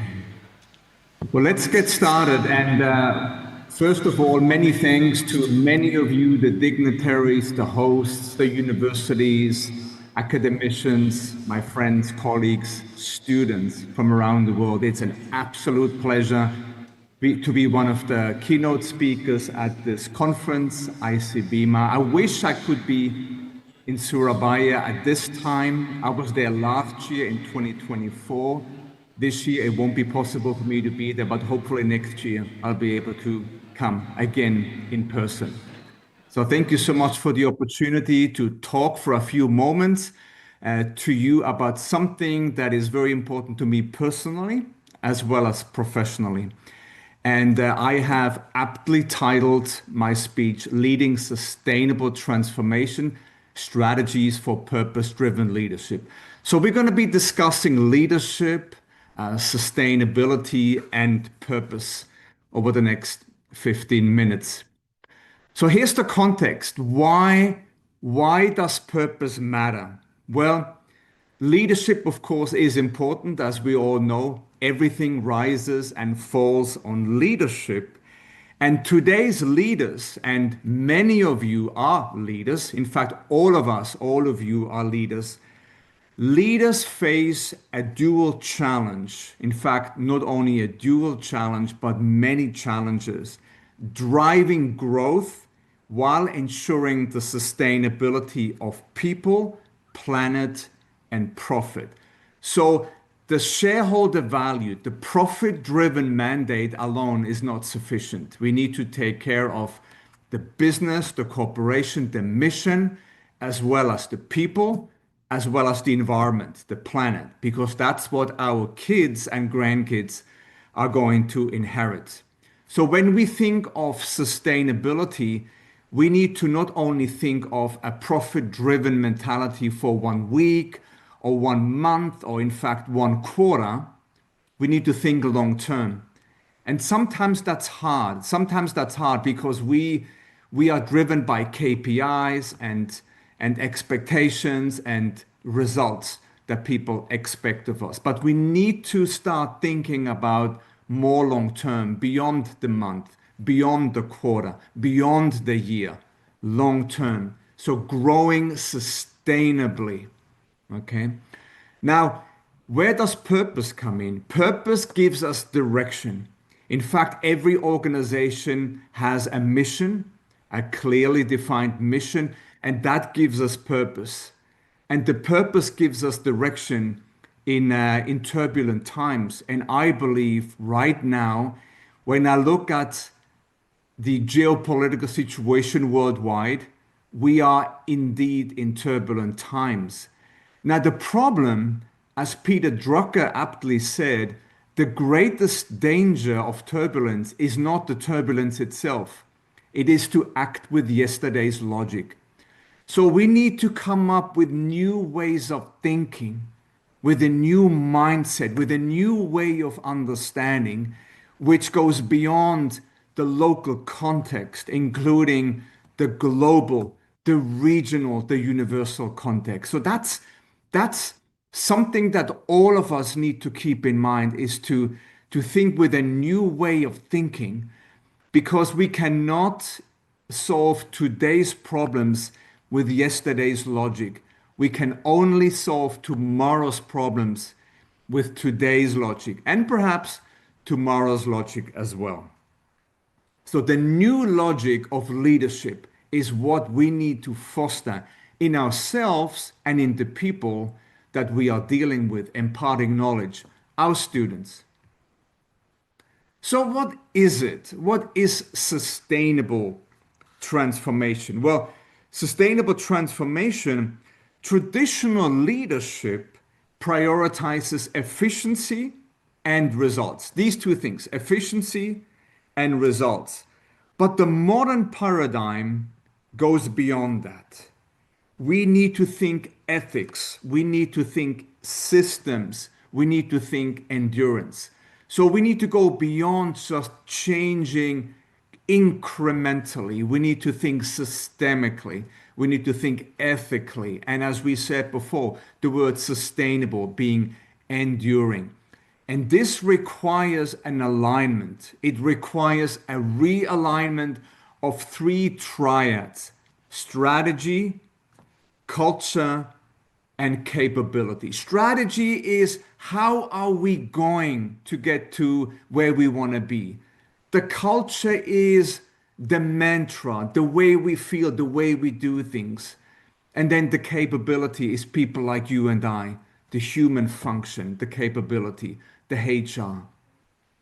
And one great example that we often cite in business education is a company called Unilever, which is one of the largest food companies in the world. And during the reign of Paul Polman in 2009 to 2019, there was significant change in the company because he was able to grow through sustainability, creating a new mission, a new vision, new corporate values, new direction, and new identity.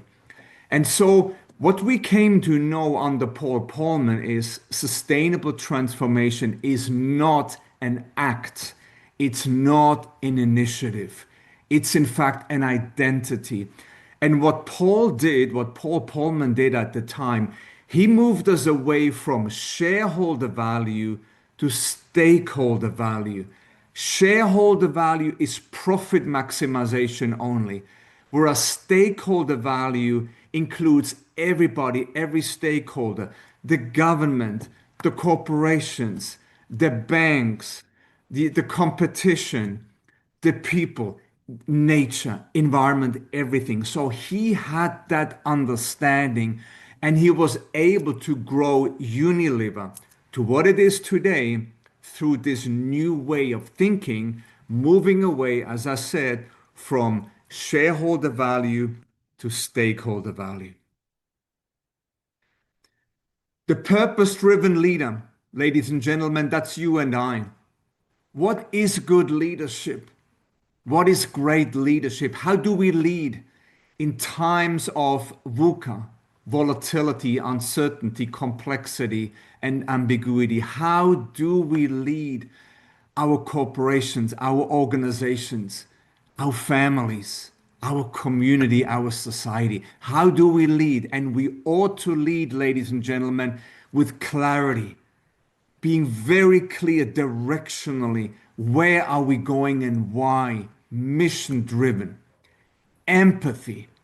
We are people and we need to take care of people, our neighbors, our organizations, our families, our society. So we need to lead with empathy, not sympathy, but with empathy and compassion and stewardship. We only have finite resources, ladies and gentlemen. We need to make sure that the resources that we have, we use wisely, ethically, and morally correct. And this is where integrity comes in. The importance of doing what we say we're going to do and doing what we believe is actually the right thing to do. The question is, do we know what is right? Do we know what is wrong? Can we clearly delineate that? And most importantly, can we actually articulate that? And what are the values that we aspire to espouse? What is our moral compass? Some of the most important fundamental principles in leadership is, what is your moral compass? North Star. Okay, what is your North Star? What are your values? What do you believe in? Because it is only if you know your values and articulate your values that you can make sound decisions for people, profit, and planet. So we need to integrate, ladies and gentlemen, meaning with performance. Performance alone will not satisfy. It requires meaning. It requires purpose. It requires context. And if you combine these two magically, wow, a lot of good things happen. So integrate meaning, purpose, mission with performance, efficiency, effectiveness. How do we do that? Through good leadership. So we need to inspire trust and long-term engagement. Very, very important. We are dealing with younger generations now. Gen Z, the millennials, and now the newer generations. They have very different expectations as far as life is concerned, as far as lifestyle is concerned. When they think about work, they think differently from people like myself. I'm Generation X. Younger people think differently. They have different expectations. And we need to make sure we not only understand the younger generation, but we motivate them. We give them purpose. We guide them. We lead them into the future using their way of thinking. Just looking at the technology, the way they use technology, very different from 10, 20, 30 years ago. What does the modern day workplace look like? What does post-COVID-19 workplace look like? It's a changed world. Have we adapted? Have we adjusted our leadership? So purpose without performance is naive, and performance without purpose is empty. So we need to combine the two, and the very best leaders, they don't just inspire, they provide purpose, they guide performance into one coherent philosophy that people like you and I, the leaders of this world, aspiring to espouse.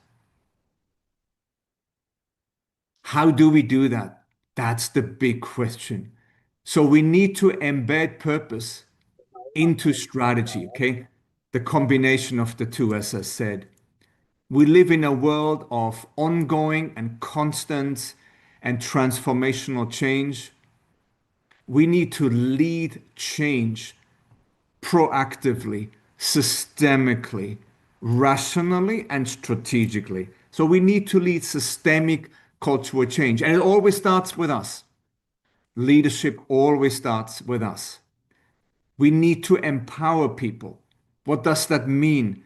When you talk about empowerment, you talk about the decentralization of the decision making, the demarcation of power, the pushing down of the decision making from the top management to the middle management to the operational management down to the level 1, 2, 3 employees. People need to be empowered. So, in other words, what we need to believe in, hopefully, is distributed leadership. And I think that's a new way of thinking, because many of us, many of you are brought up into this belief that leadership and power is harnessed at the top. We need to push it down. We need to empower people at all levels to make decisions within reason. We need to integrate, of course, innovation and inclusion. We need to provide a workplace where our employees, the workforce, is not only empowered, they are in fact included. And if there is one thing that I learned from the younger generations, I'm talking people between 18 and 30, when they state one thing that's important to them, it's always the word inclusion. They want to be included. They want to be part of it. They want to be part of the purpose. They want to be part of the mission. They want to know that what they do makes sense, has meaning, and that is powerful. Okay? So they are mission driven. They are purpose driven. They are not driven just by money alone or quick fix results. They want something that they really, really can believe in. And then measure what matters. What do we actually measure? Do we only measure results? Do we only measure KPIs? Or do we actually measure the impact? In other words, what does it mean? What do the results actually mean? If you make a profit, what does it mean? If you cut costs by 10%, what does it mean? If you increase your customer base by 20%, what does it mean? So we need to look at the impact of our work beyond the output, beyond the results. That's a challenge. That's a challenge because that adds an additional level of complexity to the bottom line. Okay? From input to output to impact. What actually matters?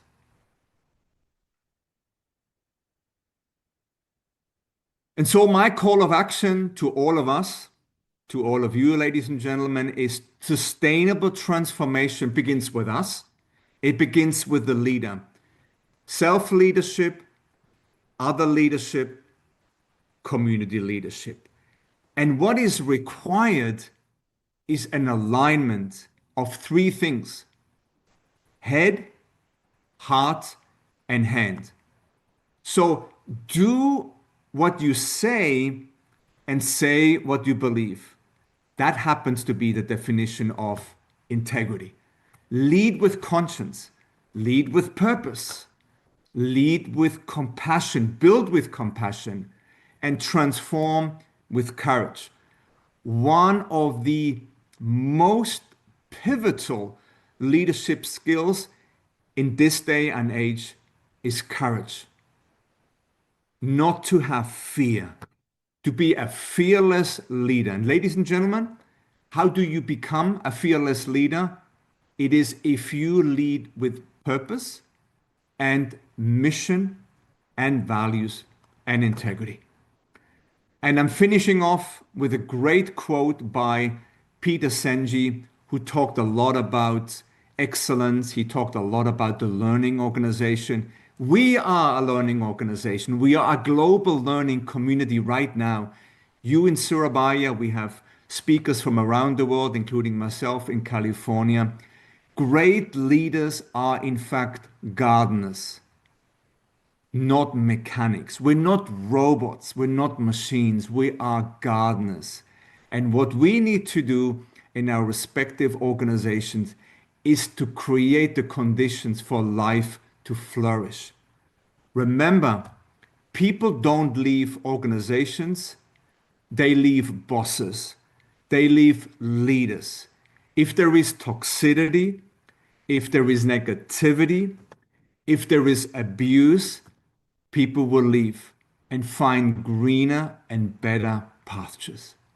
So let us all aspire to be leaders of integrity, to be leaders of sustainability, and to be leaders with a purpose so that we can empower people, encourage people, motivate people for them to take their respective organizations, their respective families, and society as a whole into the future. Thank you so much. Oh, give applause for Professor Gandolfi. Thank you very much for a very wonderful presentation. Now we would like to give our appreciation by giving the certificate.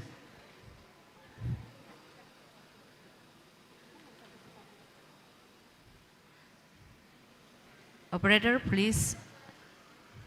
The e-certificate on screen.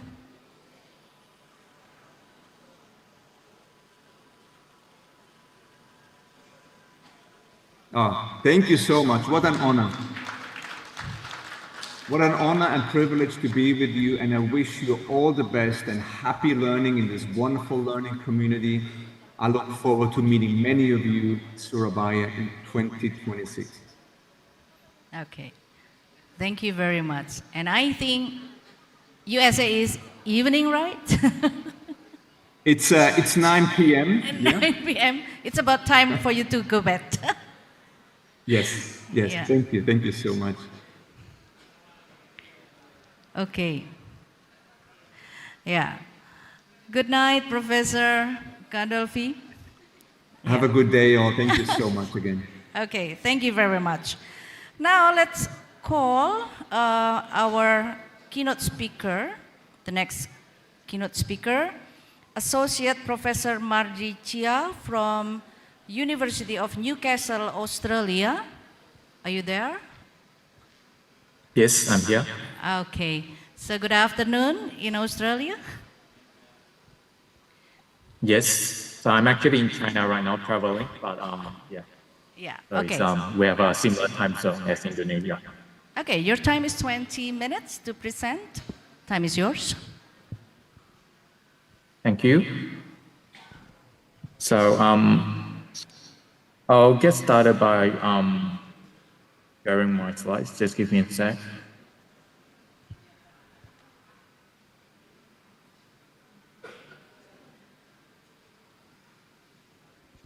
Can you all see my slides? Yes, it's perfect. Okay.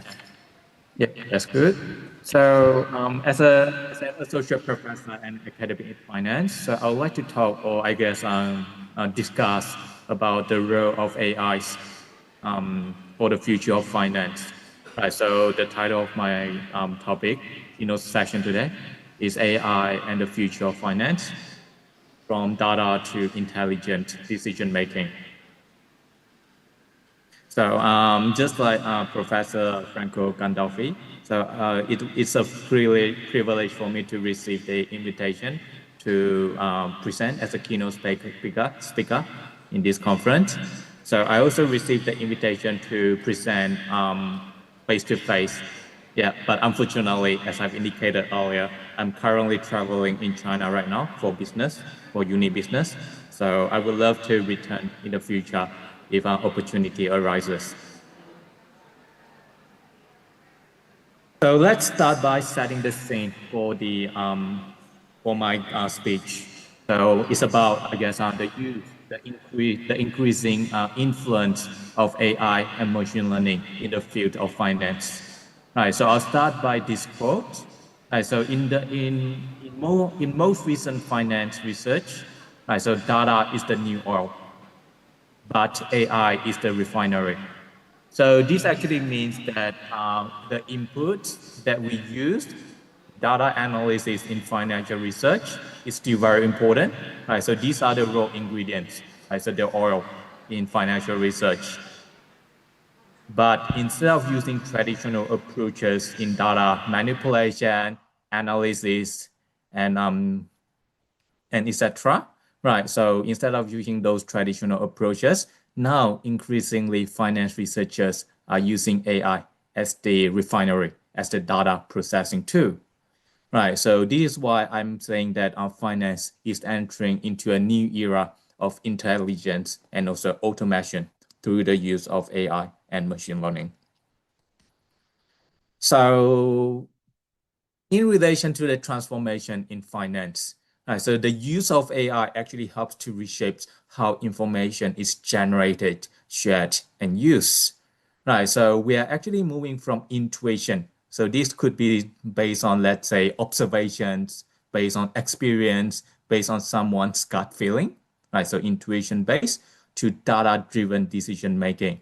Right, so this actually means that we are able to process and analyze data, right? So to the extent that we are able to make new inferences and observations that we were not able to make previously before AI becomes prominent. Right, so this is happening in around the world as well. Increasingly, if we look at traditional banking institutions or new fintech company, investment in AI is actually really really significant. So if we look at the typical data that is used in finance, so I'm also speaking about accounting research, by the way. So accounting and finance are similar in the way. So in the past, so accounting and finance research tends to rely more on structured data. For example, we analyze financial statements, right? So we look at analyst forecasts, and then we, based on those structured data, we then examine whether these financial data have capital market implications, for example, in relation to stock prices or stock returns. Right, so as an example of what I do a lot in my own research, right? So I'm a investment or empirical asset pricing researcher. So what I do a lot is to combine structured accounting data with structured stock return data in order to examine factors that drive the cross-section of stock returns. So in the new era of AI, right? So previously, right? So unstructured data is actually difficult to manage and also difficult to, I guess, analyze to be able to tell whether there's any trend in the data. But increasingly, we are able to use AI to manipulate and also analyze unstructured data in order to come up with inferences. So some example of unstructured data includes text, for example, filings or news data, audio, calls from earnings conference as an example, visuals, which is, let's say, presentations that are given by managers or by analysts, or even from social media, where we're able to extract data. So in relation to, let's say, social network from Twitter or even from LinkedIn. Right, so by combining both structured and unstructured data, we are able to analyze and we'll be able to make deeper insight into what the data tells us. Okay, so speaking about the typical models that are used in the I guess old generation of finance with the new intelligence era. So traditionally, right? So in accounting and finance research, we rely a lot on regressions, right? So for example, we run fixed effect models, right, etc., in order to see whether a key independent variable is associated with the dependent variable, right? So in asset pricing, we conduct factor models, right? So we examine whether a risk factor is actually priced in the cross-section of stock return. In the new AI era, we're able to use various types of machine learning approaches, right? So that then allows us to analyze deeper insights and get more insights from the data. So some example of those techniques include NLP, natural language processing, but GPT, right? So which is generative AI, so LSTM, so long short term memory, and transfer learning. Right, so these are just some examples of machine learning techniques that are increasingly used by accounting and finance researchers in order to draw more insights into data, especially from unstructured data. So to provide an example, so this is a paper that's published back in 2020, just about 5 years ago, when machine learning was becoming more influential. So it's actually something that only happens in the recent years. Right, so what these authors find is that by using machine learning techniques, right, so they are actually able to predict, right, so predict or forecast stock returns better than the traditional regressions or factor-based models that was typically used in financial research.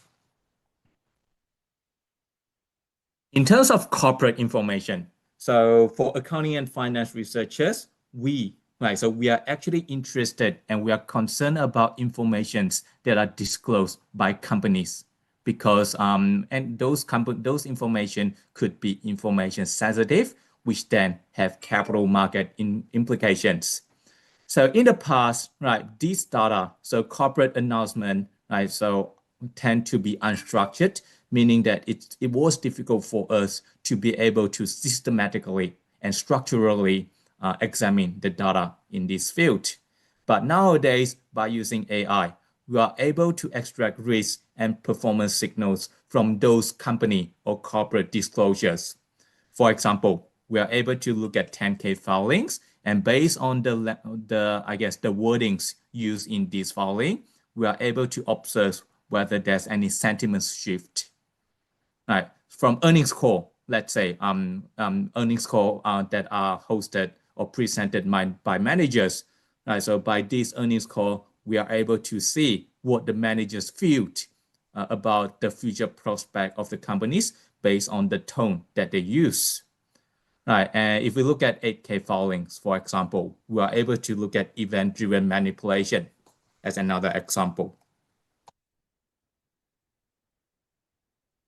And we have more examples here about how AI would be able to draw further or deeper insights into finance and accounting research.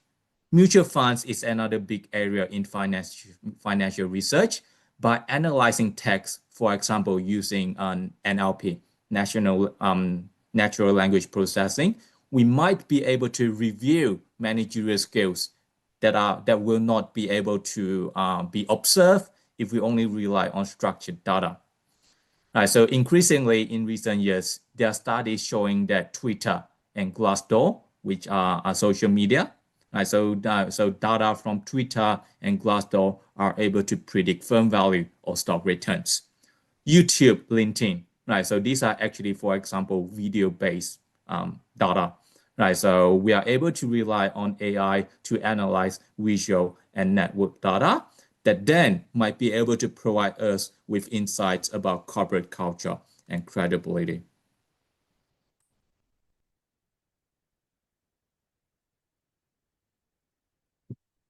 Okay, so image and visual, right? So these can also be analyzed by AI tools, right? So for example, we are able to use deep learning approaches, right? So CNN or transfer learning that can be applied to executive presentations, right? So image would then be able to help us to predict future strategies of the company, innovation, and confidence. So for example, this can be observed by looking at facial expression of key stakeholders. Right, so in short, it actually means that nowadays by using AI, right, so we will be able to not just read companies, right, so we don't just read, let's say, financial data or statements that are released by companies. We'll be able to see firms more clearly through different examples that I've mentioned. For example, earnings call, visual presentations, right, so disclosures, etc. Right, so we are able to see more insight on a firm that we were not able to see before AI.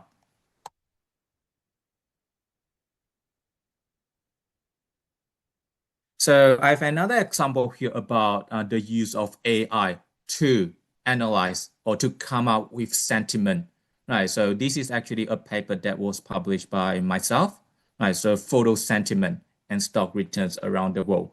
Right, so in short, right, so we are able to draw sentiment. We are able to create a sentiment score by using AI to analyze, right, so to analyze photo sentiment, right, so that are published in major news article.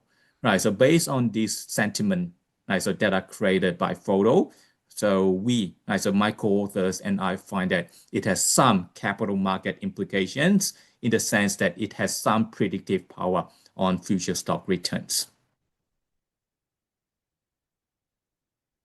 So we then have this question. So would machine collaborate with AI, or would machine be able to replace human given the increasing role of AI?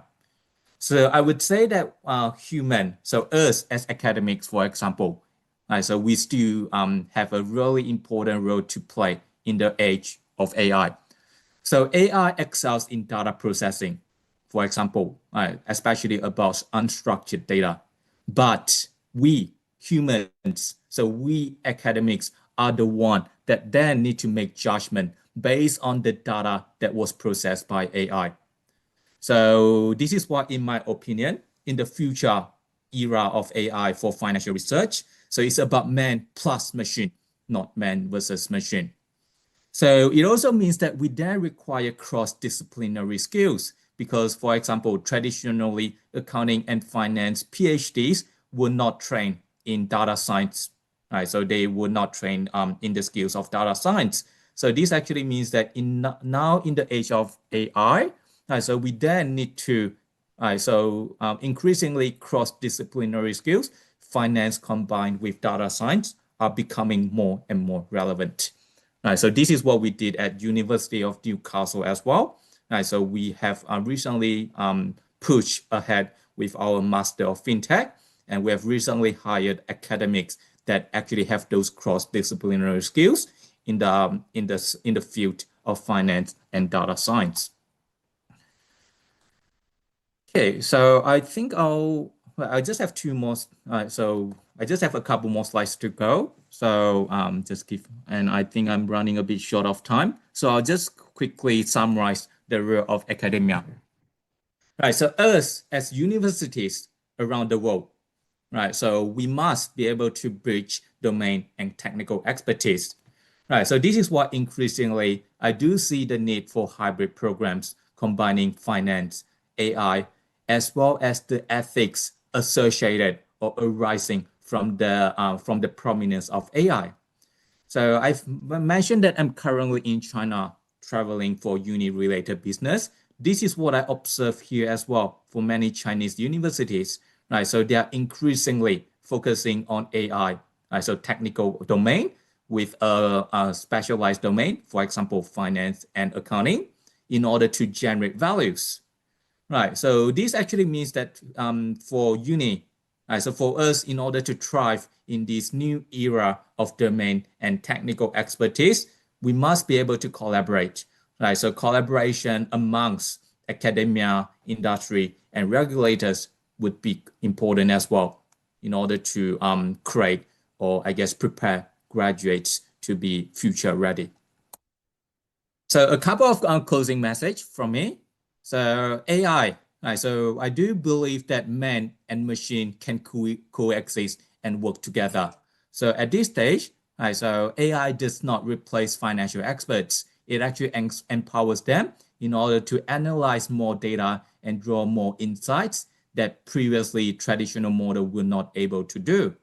Right, so the future of finance belongs to those that speak both the language of money, because this is what we worry about in finance, right? So about money and cash flows, as well as the language of machines, which is machine learning and coding. Thank you.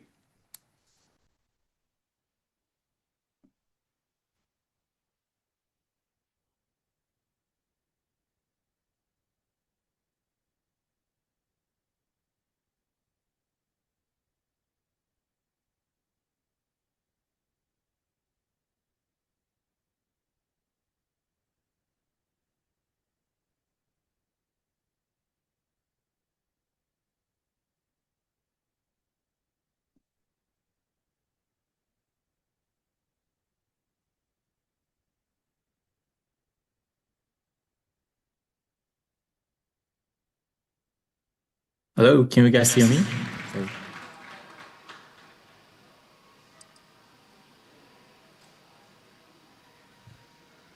Yeah, thank you very much.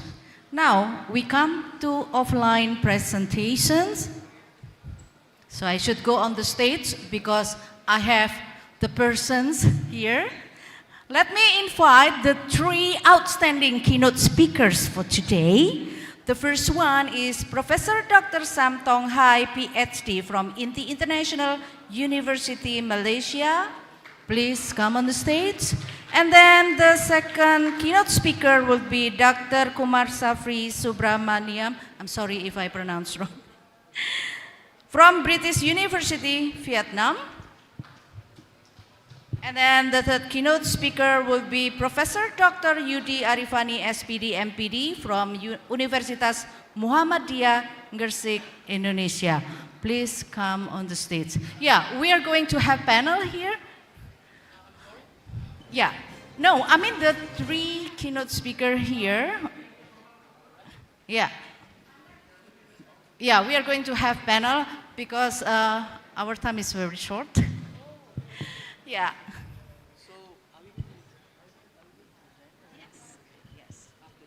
Yeah. Okay, please have a seat. Enjoy a very comfortable seat for us. Yeah, Professor Yudi. You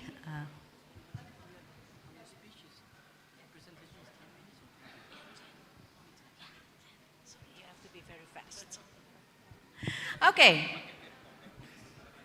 Bapak, you want to have? Okay.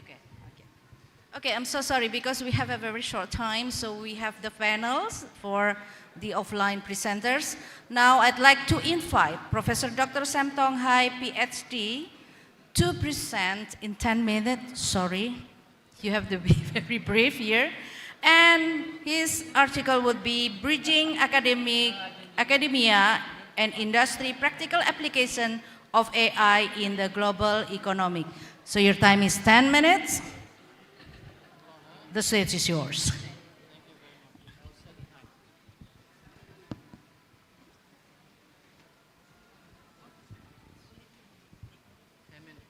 Okay. You made for my slides.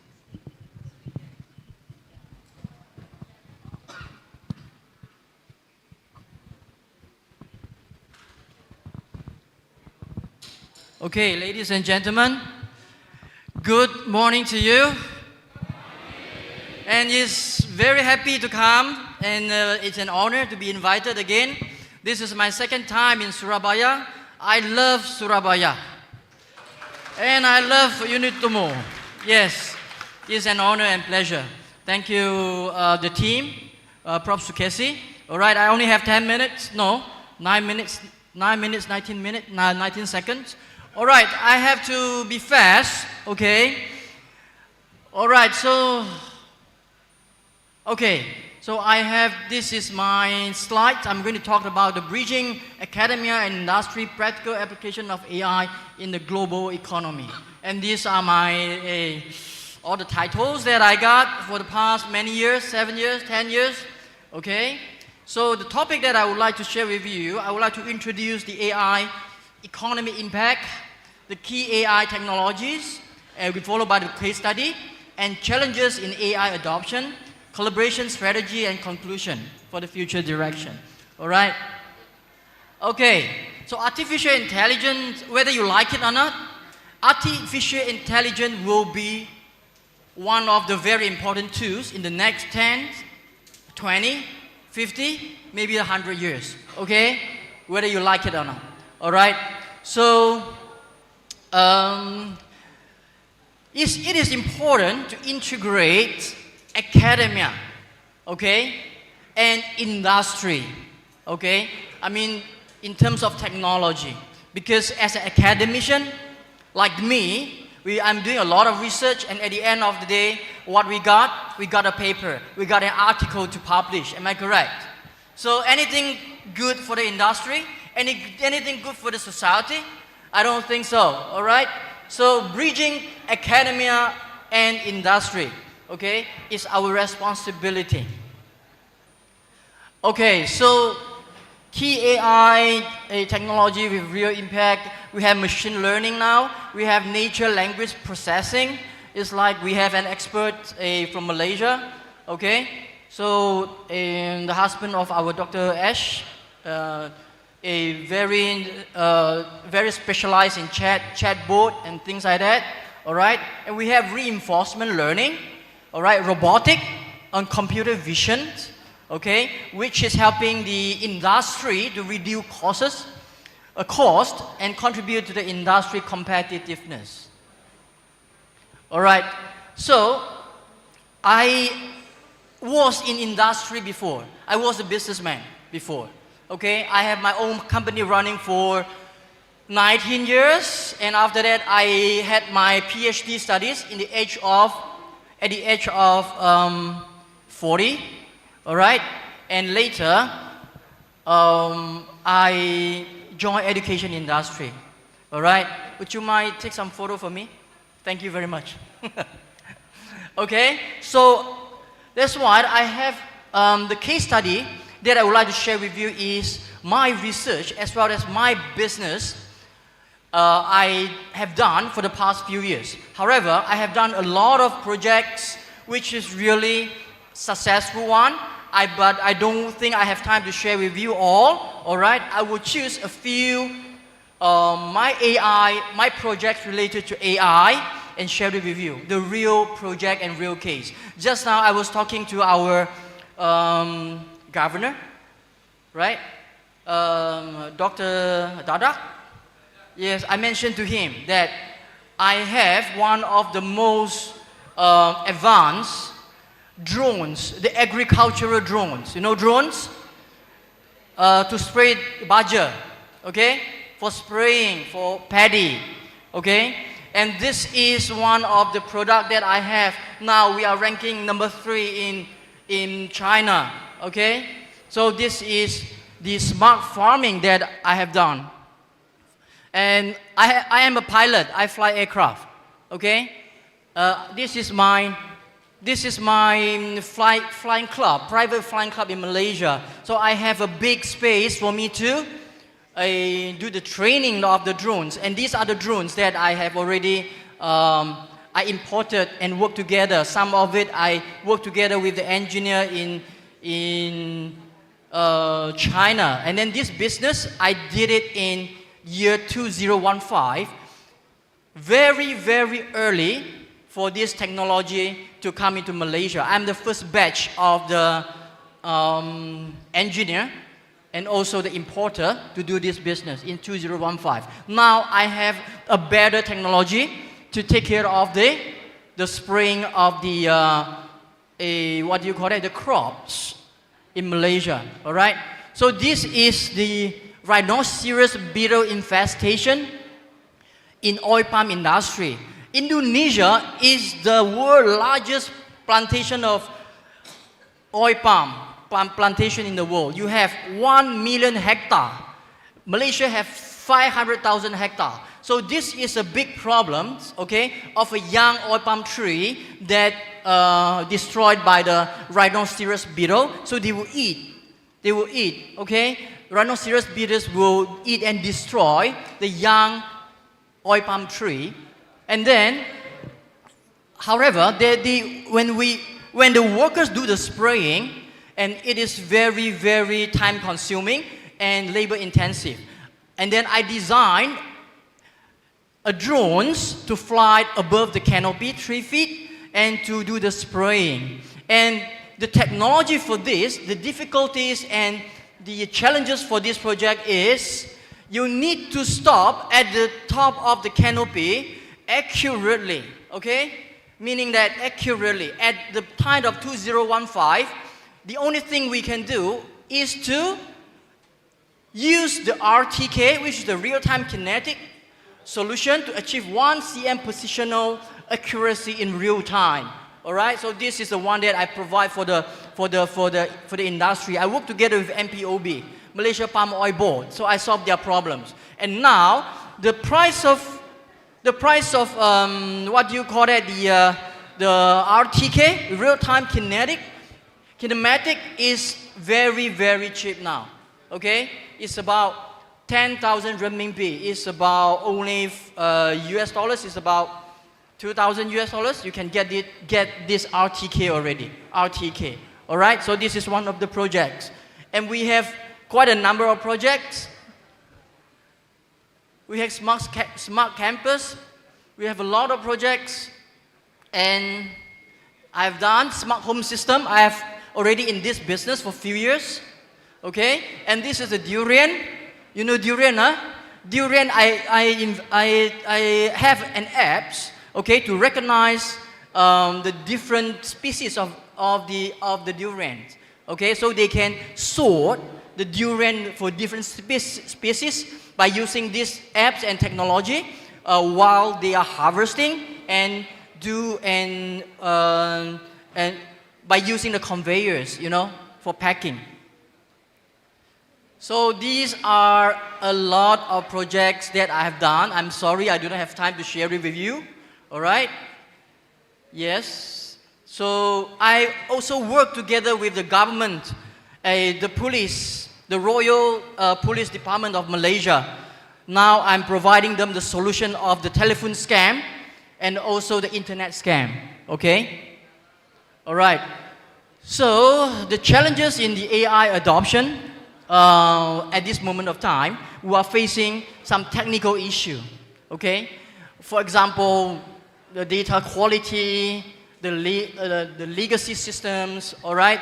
And then we are facing the organizational problems, which is a cultural resistance. We need a lot of skilled engineer to come to join this industry, all right? And also high costs and barriers. And ethically, we have a data privacy risk.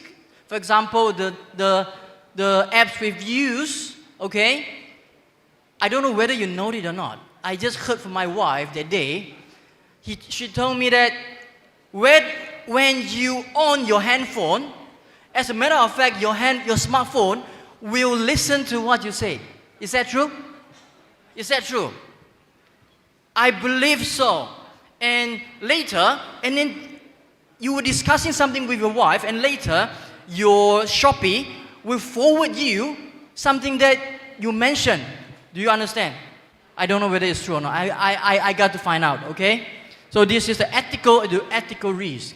And what is the collaboration strategy? And all right, in order to achieve academia and industry collaboration, where I'm proposed to have a joint research center and innovation labs. I am going to start a research center with one university in USA, okay, and another university in Malaysia, okay, and the drones company, okay, in China. I do not know whether Unitomo is interested to start one together with me. I hope so, because I have one of the top technology of the drones, agricultural drones in the world. Okay, I want to make this happen, partner with the university, okay? And which university is interested to work together with me, please contact me later, all right? And I have the product now, ranking number 3 in China, all right? Okay, so I'm also propose the strategies of industry sponsor PhD programs, all right, in order to train and to nurture more experts and engineers to join the industry, AI, and faculty consultation and student internship.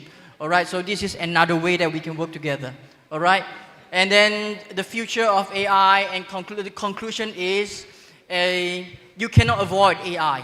Okay, it is irresistible. Okay, inevitably you have to accept AI. You got to know AI. The person who is going to live behind in this society and in this world is the people that they don't know AI and they don't know how to use AI as a tool. All right. So you will be left behind. Please do whatever you can to learn up AI as a tool to help you either in your study, in your business, and any areas that you need AI to do it for you. All right? So thank you very much, ladies and gentlemen. I hope I will have more time to share with you. 10 minutes, I'm sorry, more than that. All right, thank you very much. And I love Surabaya. Okay, thank you, Professor Chai.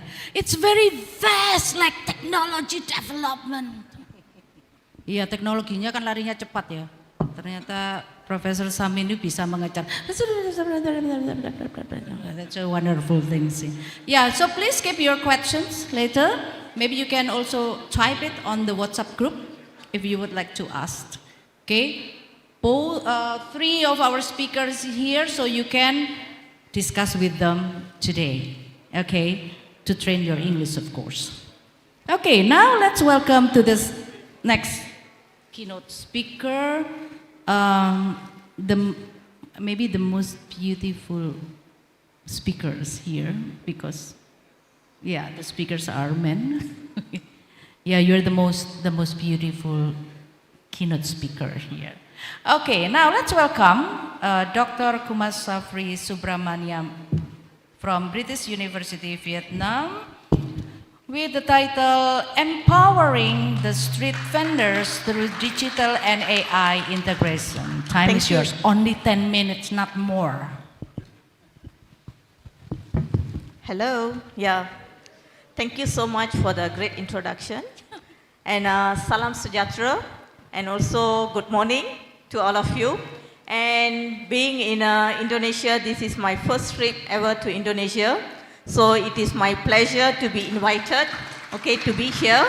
And also thank you so much to the organizing committee and also to your wonderful hospitality. Yeah.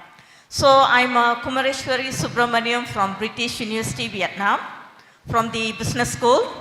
And since our time been cut short from 20 minutes to 10 minutes, I can't run through my personal background information.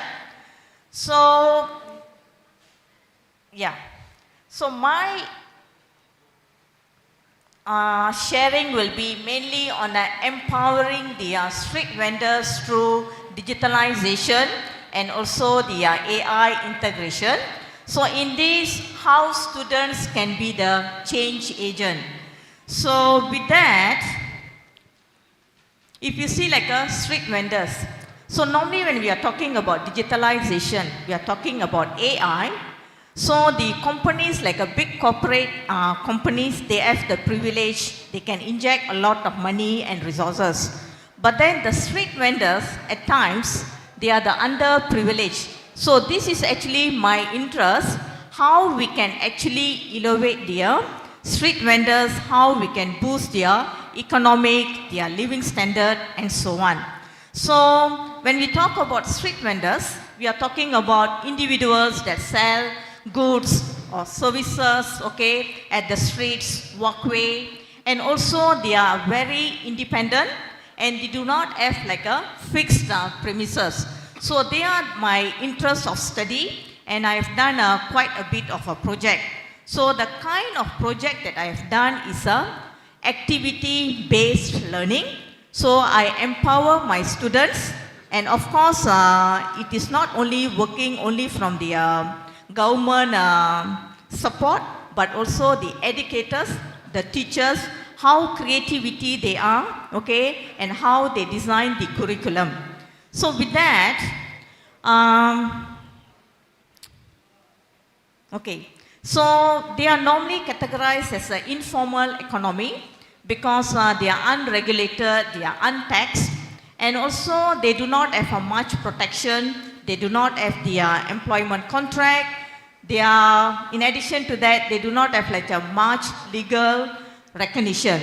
So in order even to find out there are how many street vendors that we have, we do not have like a formal statistics. It's quite difficult. However, in Malaysia, from the Department of Statistics, I managed to find there are about 700 street vendors in the urban area, and then there are about 500 street vendors in the rural area. And you can see, as per the International Labour Organization's statistic, there are over 60% of total employment is actually coming from the street vendors or the informal sector. So they also boost the economy, by selling like a inexpensive goods to like a local income people.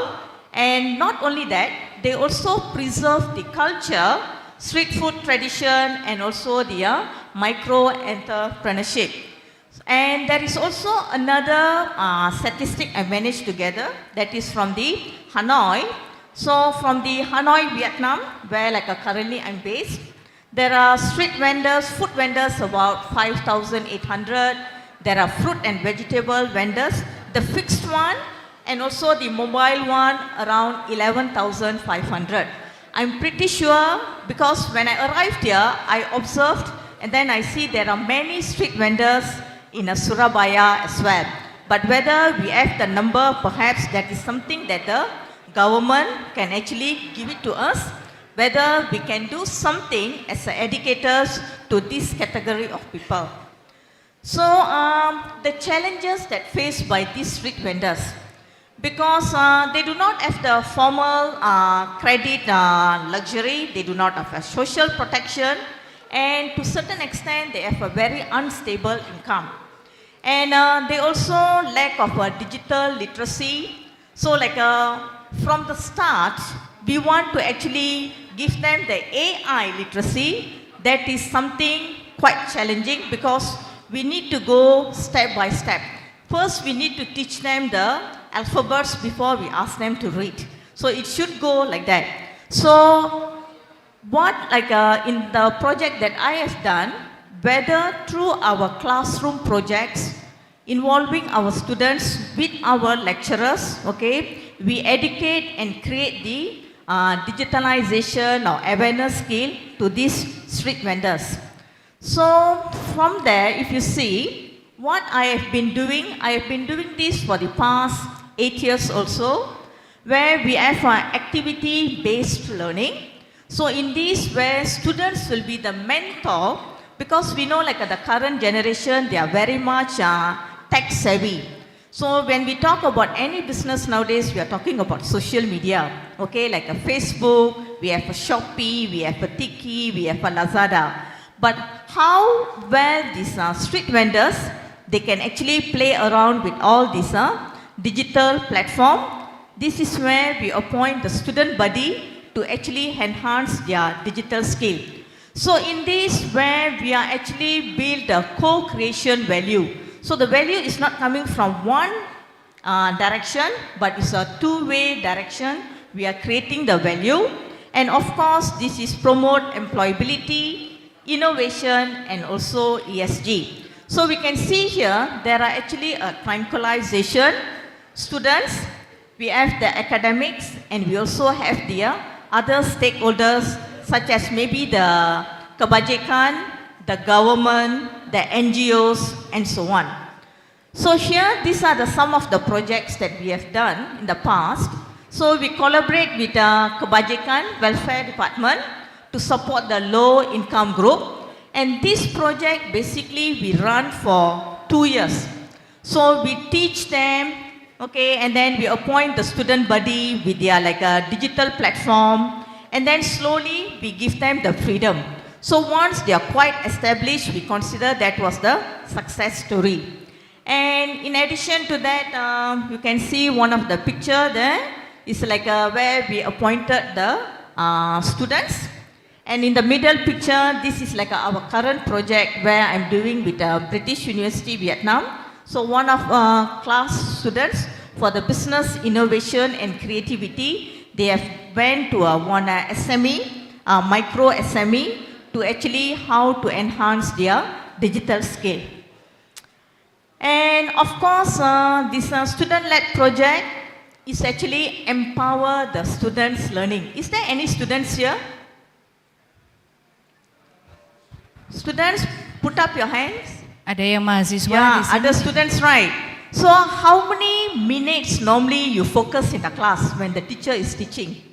I'm not too sure about Indonesia, but then in the other parts of the world when I teach, to get their focus is crazy, gila, because they're always in their digital. So we believe that give them something hands-on so the learning can be more powerful, so the experience learning can have a better impact. So that is like where we have like a field engagement, inclusion project that we have, inclusion of like many parties in the teaching and learning journey. And we also have community labs. So when we talk about labs, where we have sometimes like we have the Alibaba GDT lab, we have like a lab by IBM, we have like a Bloomberg lab. So this is where we actually work with the industry to set up the lab in the university for the students to work on the impact-based learning. And okay, so it's not only the students, how we actually design the education curriculum. Whether we want to just scope to exams, lecture, tutorial, or we want to actually have, for example, encouraging real life scenarios. We bridge the gap with the industry and also with the body of knowledge. We embed the industry collaboration. We also have capstone assignments and life assessments. Okay, so this is to promote the authentic learning. And with that, we need government support, whether government are giving like any tax incentive to the SMEs, okay? And of course, all these things need to be happen in ethical standards. And of course, like we talk about SGD, the 17 SGD. So through this activity, what SGD that like we are aligning, we have no poverty, okay, to stabilize the low income groups' income, and also to have like enable microcredit for the lower income group in order to have a decent work and economic growth, and finally to reduce the economic and also the gender gap, especially for the women under the SGD 10. So with that, thank you and terima kasih. Yeah. Oh, wonderful. Okay, 10 minutes is very fast, right? Okay, now let's welcome Professor Dr. Yudi Arifani, SPD, MPD from Universitas Muhammadiyah Gresik. Thank you, and moderator. The article will be AI as scaffold for writing research article in economics and business fields. Thank you, moderator. Assalamualaikum warahmatullahi wabarakatuh. Good morning, everyone. Sawadikap. This is the only word in Thai that I know. Sawadikap. Sawadikap means good morning, good afternoon, and also good night. You can say Sawadikap. Actually, I get lost because of Professor Sukesi. She was inspired me, and you know my background. I am from education, and now I am on the nest of professor, doctor in economic and business. So, what thing I can give in this seminar? So in this case, I would like to share my experiences, especially in research and publication. Yeah, this is quite strange, right? But before I continue, I would like the operator, please kindly help me provide PPT and also my Word file and one article file, and don't forget internet and also ChatGPT. Because now is the era of AI. Actually, I would like to have a demo, but it was beyond of my expectation that I cannot operate my computer, so I need kind help from the operator. So in this case, I would like to share my personal experience how AI ChatGPT can help you, especially for lectures with challenges in English proficiency. Kalau bahasa Indonesia yang bahasa Inggrisnya pas-pasan begitu ya. So how can you use this to help you as your assistant, as your smart assistant, to help you writing a research paper? One big fall when we start our research, writing a research paper. Usually we just reflect to our own data. I think everyone here has a data. I also have data in my classroom. I have data for teacher professional development. You have data from a bank. You have data from human resources. You have data from leadership. But the big mistake is that when you have a data, you directly write the article based on your intuition. That is a big, big mistake. Big start of mistake. What should you do is that you have to consult the data that you have with SSCI published paper. So you can get from expert debate. For example, debate of expert in economic, maybe the use of TAM, technology acceptance model, or youth-out model. You can criticize that. You can see what is the debate, expert debate regarding those issues in economic. And the second one, there are actually 10 tips to get a novelty in research from recommendation for further studies, and also from systematic literature review. In this case, I'm going to show you how recommendation from further studies published by one article can, inspire us to write a new paper. Okay, please, the next slide, please. This is 1, 2, 3, 4, 5. I would like to show you the blue one, recommendation for further studies. Would you please open the PDF file for the article and goes to the conclusion section. Sorry to trouble you. So actually I'm going to demo, show you how to write a good paper using AI, although I never use AI. These last 2 years I use this AI. Please go to the conclusion section, please. This is SSCI paper. Make sure that your data match this kind of paper, then you can fill the gap, the global gap. Please go to the conclusion section. Conclusion section, please. I already highlight. Again, conclusion section. Highlighted in, I forgot, in blue or in green again. Or you might search again. This one, stop this one. Future research direction. Please make sure this is only one of 10 ways. I introduced only one of 10 ways. The second way already displayed in my slide. So after you get recommendation from this, please continue to, the second slide. Number one, make sure that the article you read is indexed under SSCI, Social Science Citation Index, above the Scopus reputation. That is one of 10 ways to write research paper. Go to PPT, please. The PPT again, slide 2. And the second big mistake is you publish in a predatory journal which charges you an abundance of money. You have to pay 20 million, you have to pay 50 million. No, please do not spend your money for just publication. You have to publish, try to publish no APG journal. After rejected many times, then try to select the low price APG journal.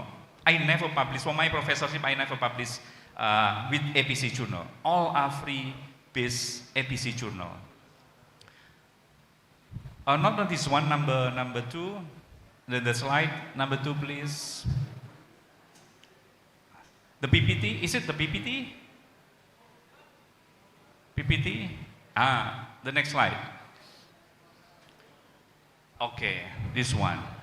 Okay, opening, body, this one. The second one.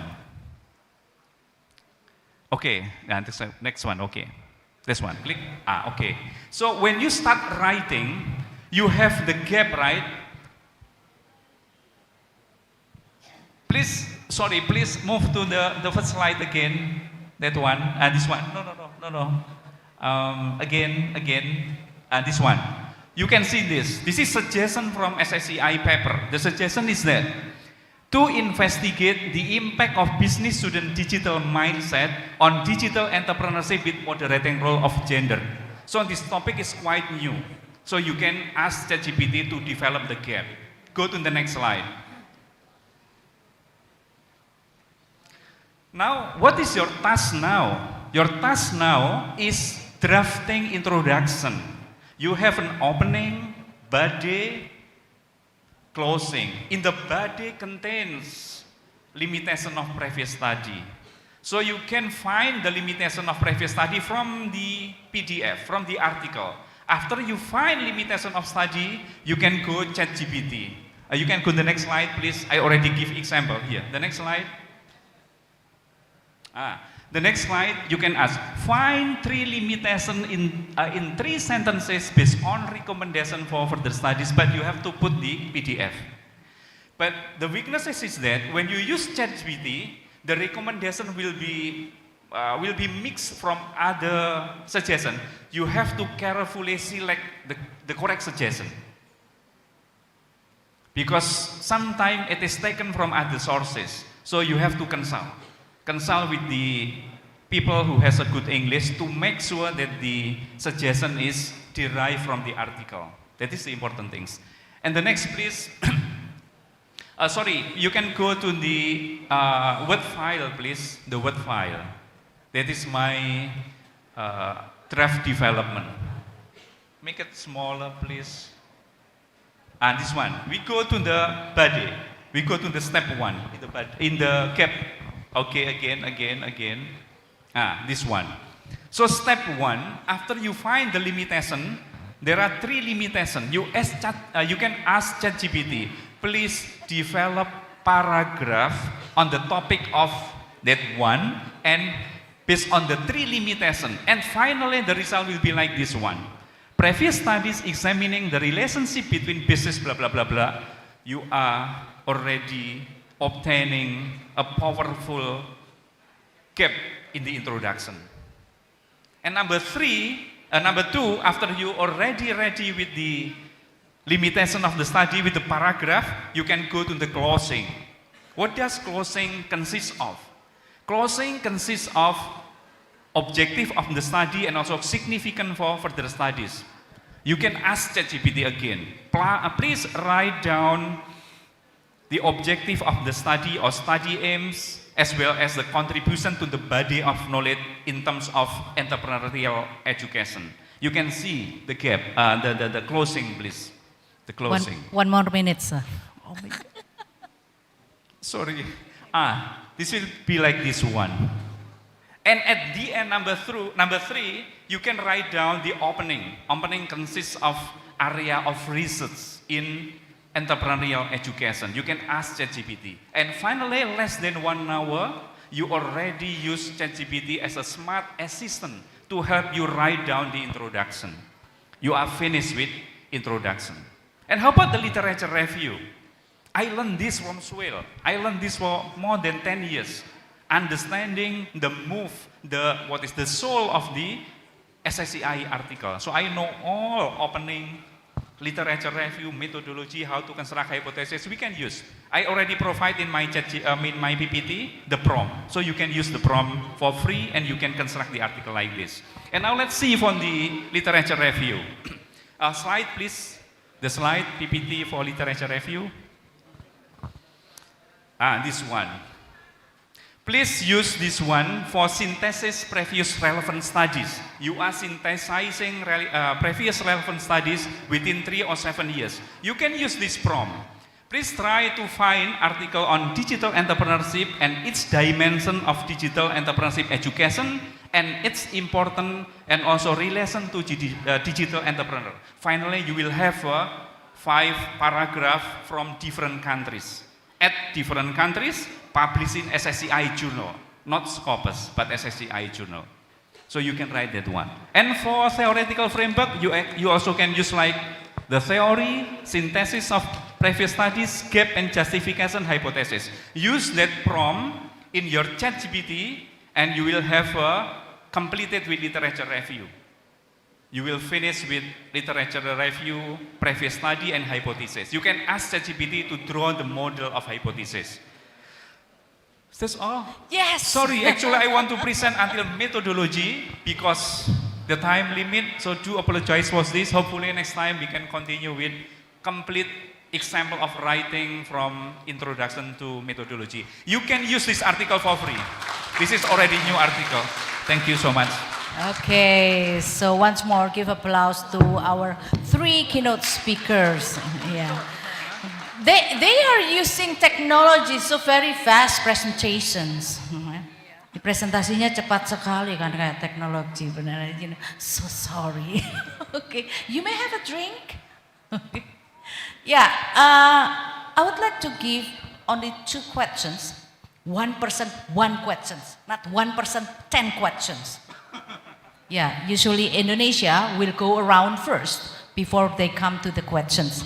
Okay, please stand up and then give your name.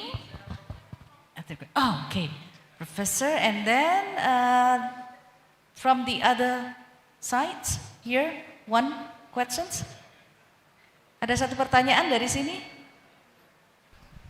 Kan ada 1? Iya, oke. Okay, sir, please.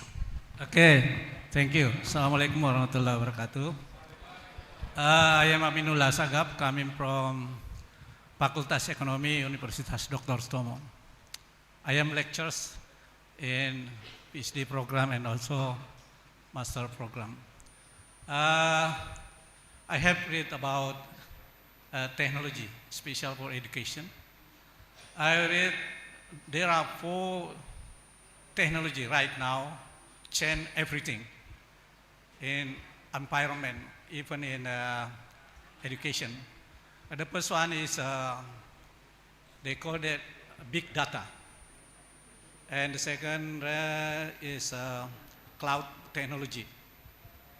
The third is high-speed internet, and the last AI.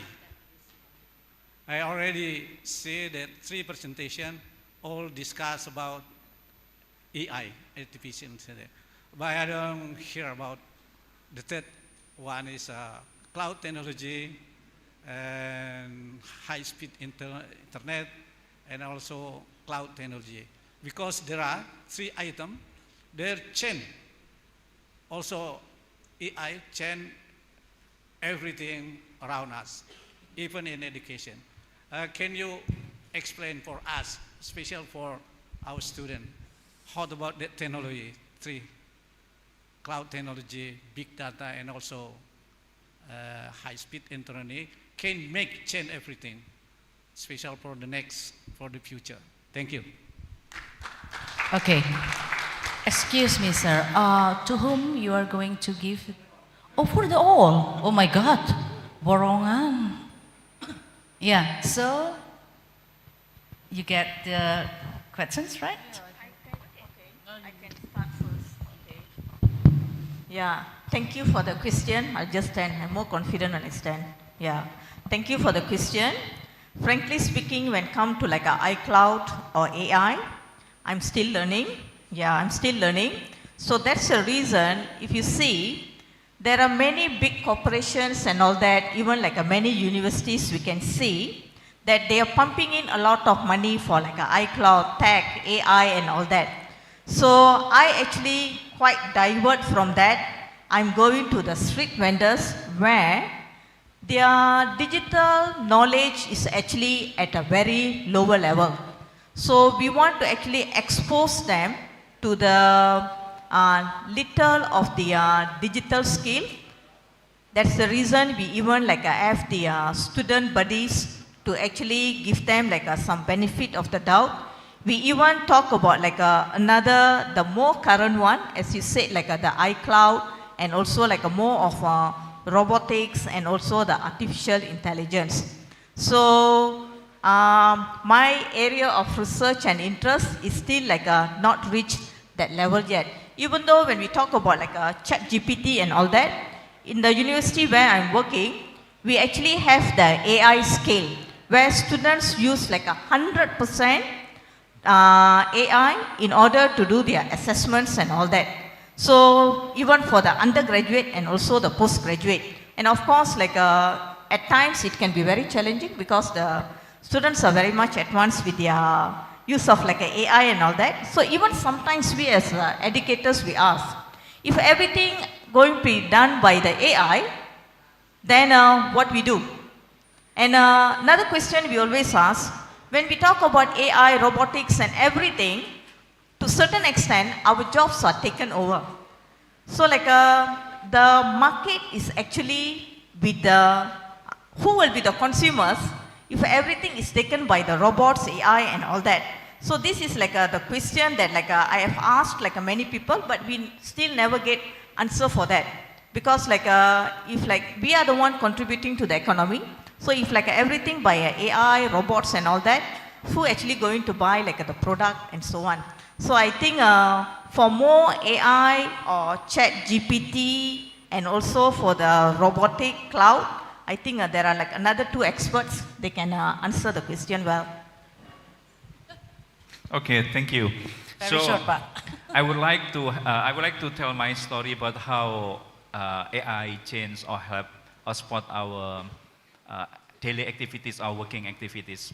Before the emergence of AI, you know, I used to read like reading newspaper. So every day I read new published article in the English education department, because at that time I was head of research center, and I have no Scopus Index journal anymore.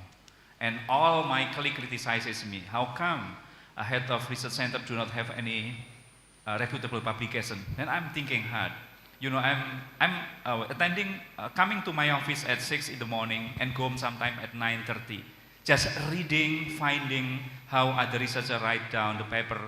And it was rejection many times in the story of my writing and publication. I never attending a seminar, workshop on publication. But after struggling hard, after reading journey, writing journey, during waiting for the meeting session, I always read a paper, write 1 sentence, but finally had a lot of publications. But the challenge was that I got sick for 5 times. I write maybe 5 until 20 papers a year for collaboration, but I got sick because I have to read, to compare 20 paper, 25 paper, read for the novelty, read for the deviance, read for the new things from the paper, reading expert debate and proposing new topic, and very hard. But with the emergence of AI, you know, now within busy or hectic time of the teacher, they can write paper only 1 hour for writing introduction, writing literature review, writing methodology. And you know now what I'm doing, because I'm already obtaining a professor degree, then I'm dedicate myself, not only here, but also for UNESA, for Semarang, UNES, for UM, for Manado, even in my university. Now every Thursday, Wednesday, and Tuesday, Wednesday, and Thursday, we have a regular Scopus clinic. So all are using AI, but not for driving us. But we should have outline, and AI will help us to write. So we want to increase the quality of our lectures research. So using AI within their busy time, they can work more efficiently. So I think this is one of the biggest advantage of using AI. But we have to use it wisely, because if not, even for my master student, I help my master student, 3 students publish in Q1 with no APG anymore. So using AI. So actually we can optimize the use of AI as long as we can use wisely, we can succeed in our publication. I think that's all from me. Okay. Thank you so much. Thank you. Professor Sam? How much time I have? 2 minutes. It's too short. Okay, so thank you very much, Prof. Okay. All right, so I would like to answer these questions from 3 aspects. Okay, from education, from industry, as well as from the government. All right. So how? I'm not going to just talking about AI, because all these, they are technology, right? Technology management. This is my field of study. All right. And from education, and technology has already helped and assists educator, all right, as well as student, scholar in many ways, all right. And both scholar here, okay, academician, they have already explained how ChatGPT can help students in doing their assignment and thesis. And one of the very obvious change is the writing of the article. All right, with the help of ChatGPT at this moment of time, I tell my students, I can come up with one thesis with 100,000 words, less than 2 weeks' time. Okay, and as long as you know how to prompt, all right, how to prompt. And technology has also helped the university, okay, better better taking good care of the students as well as the operation.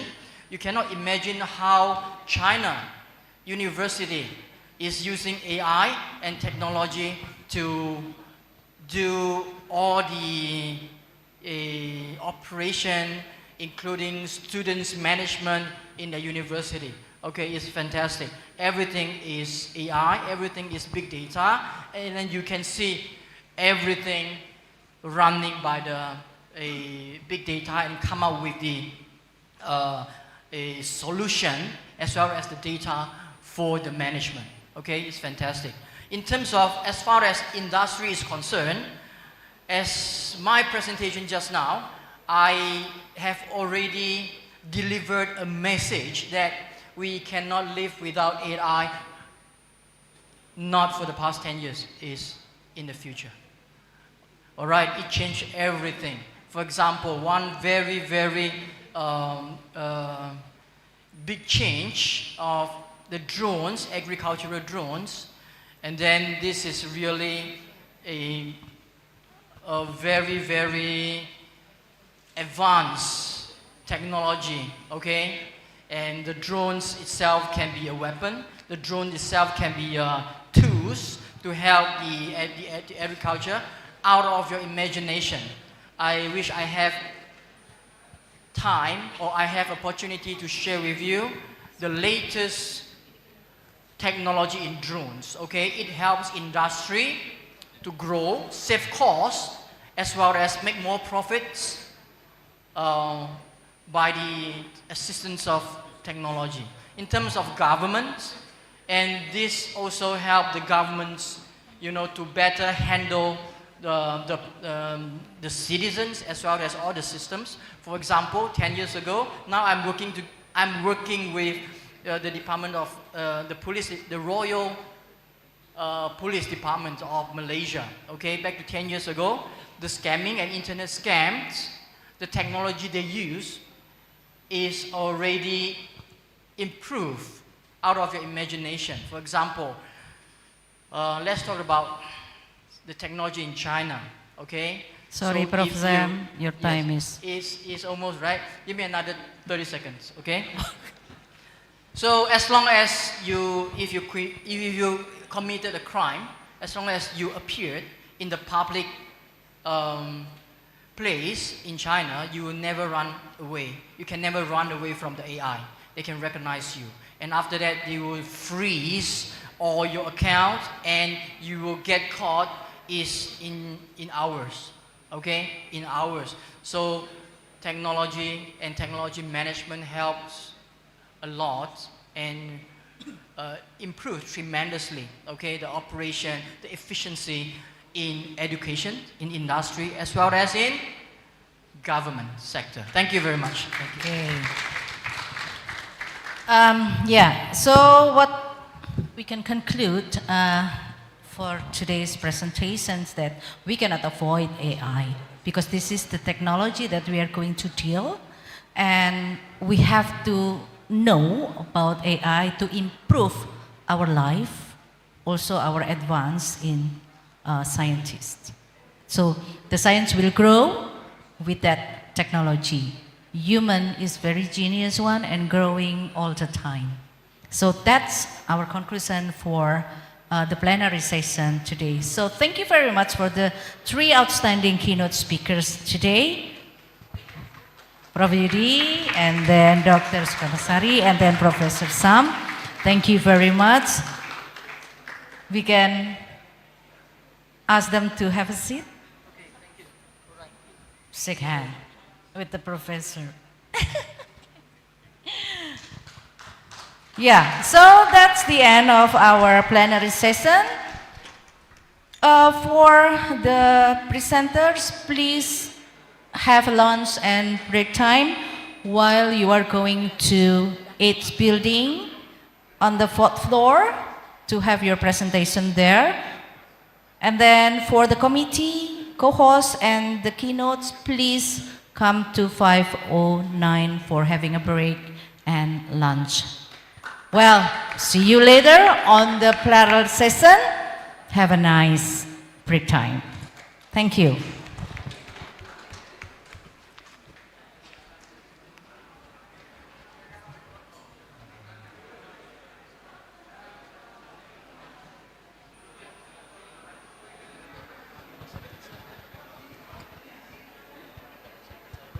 Ya.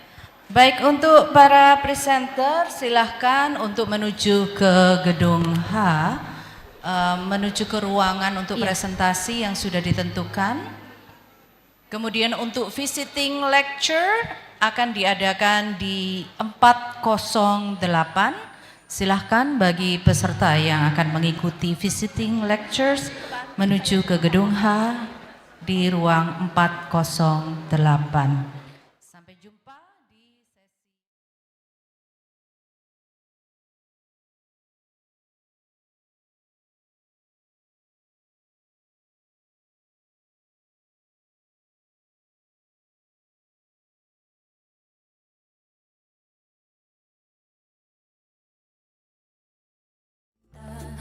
Ku jadi juwita kala cinta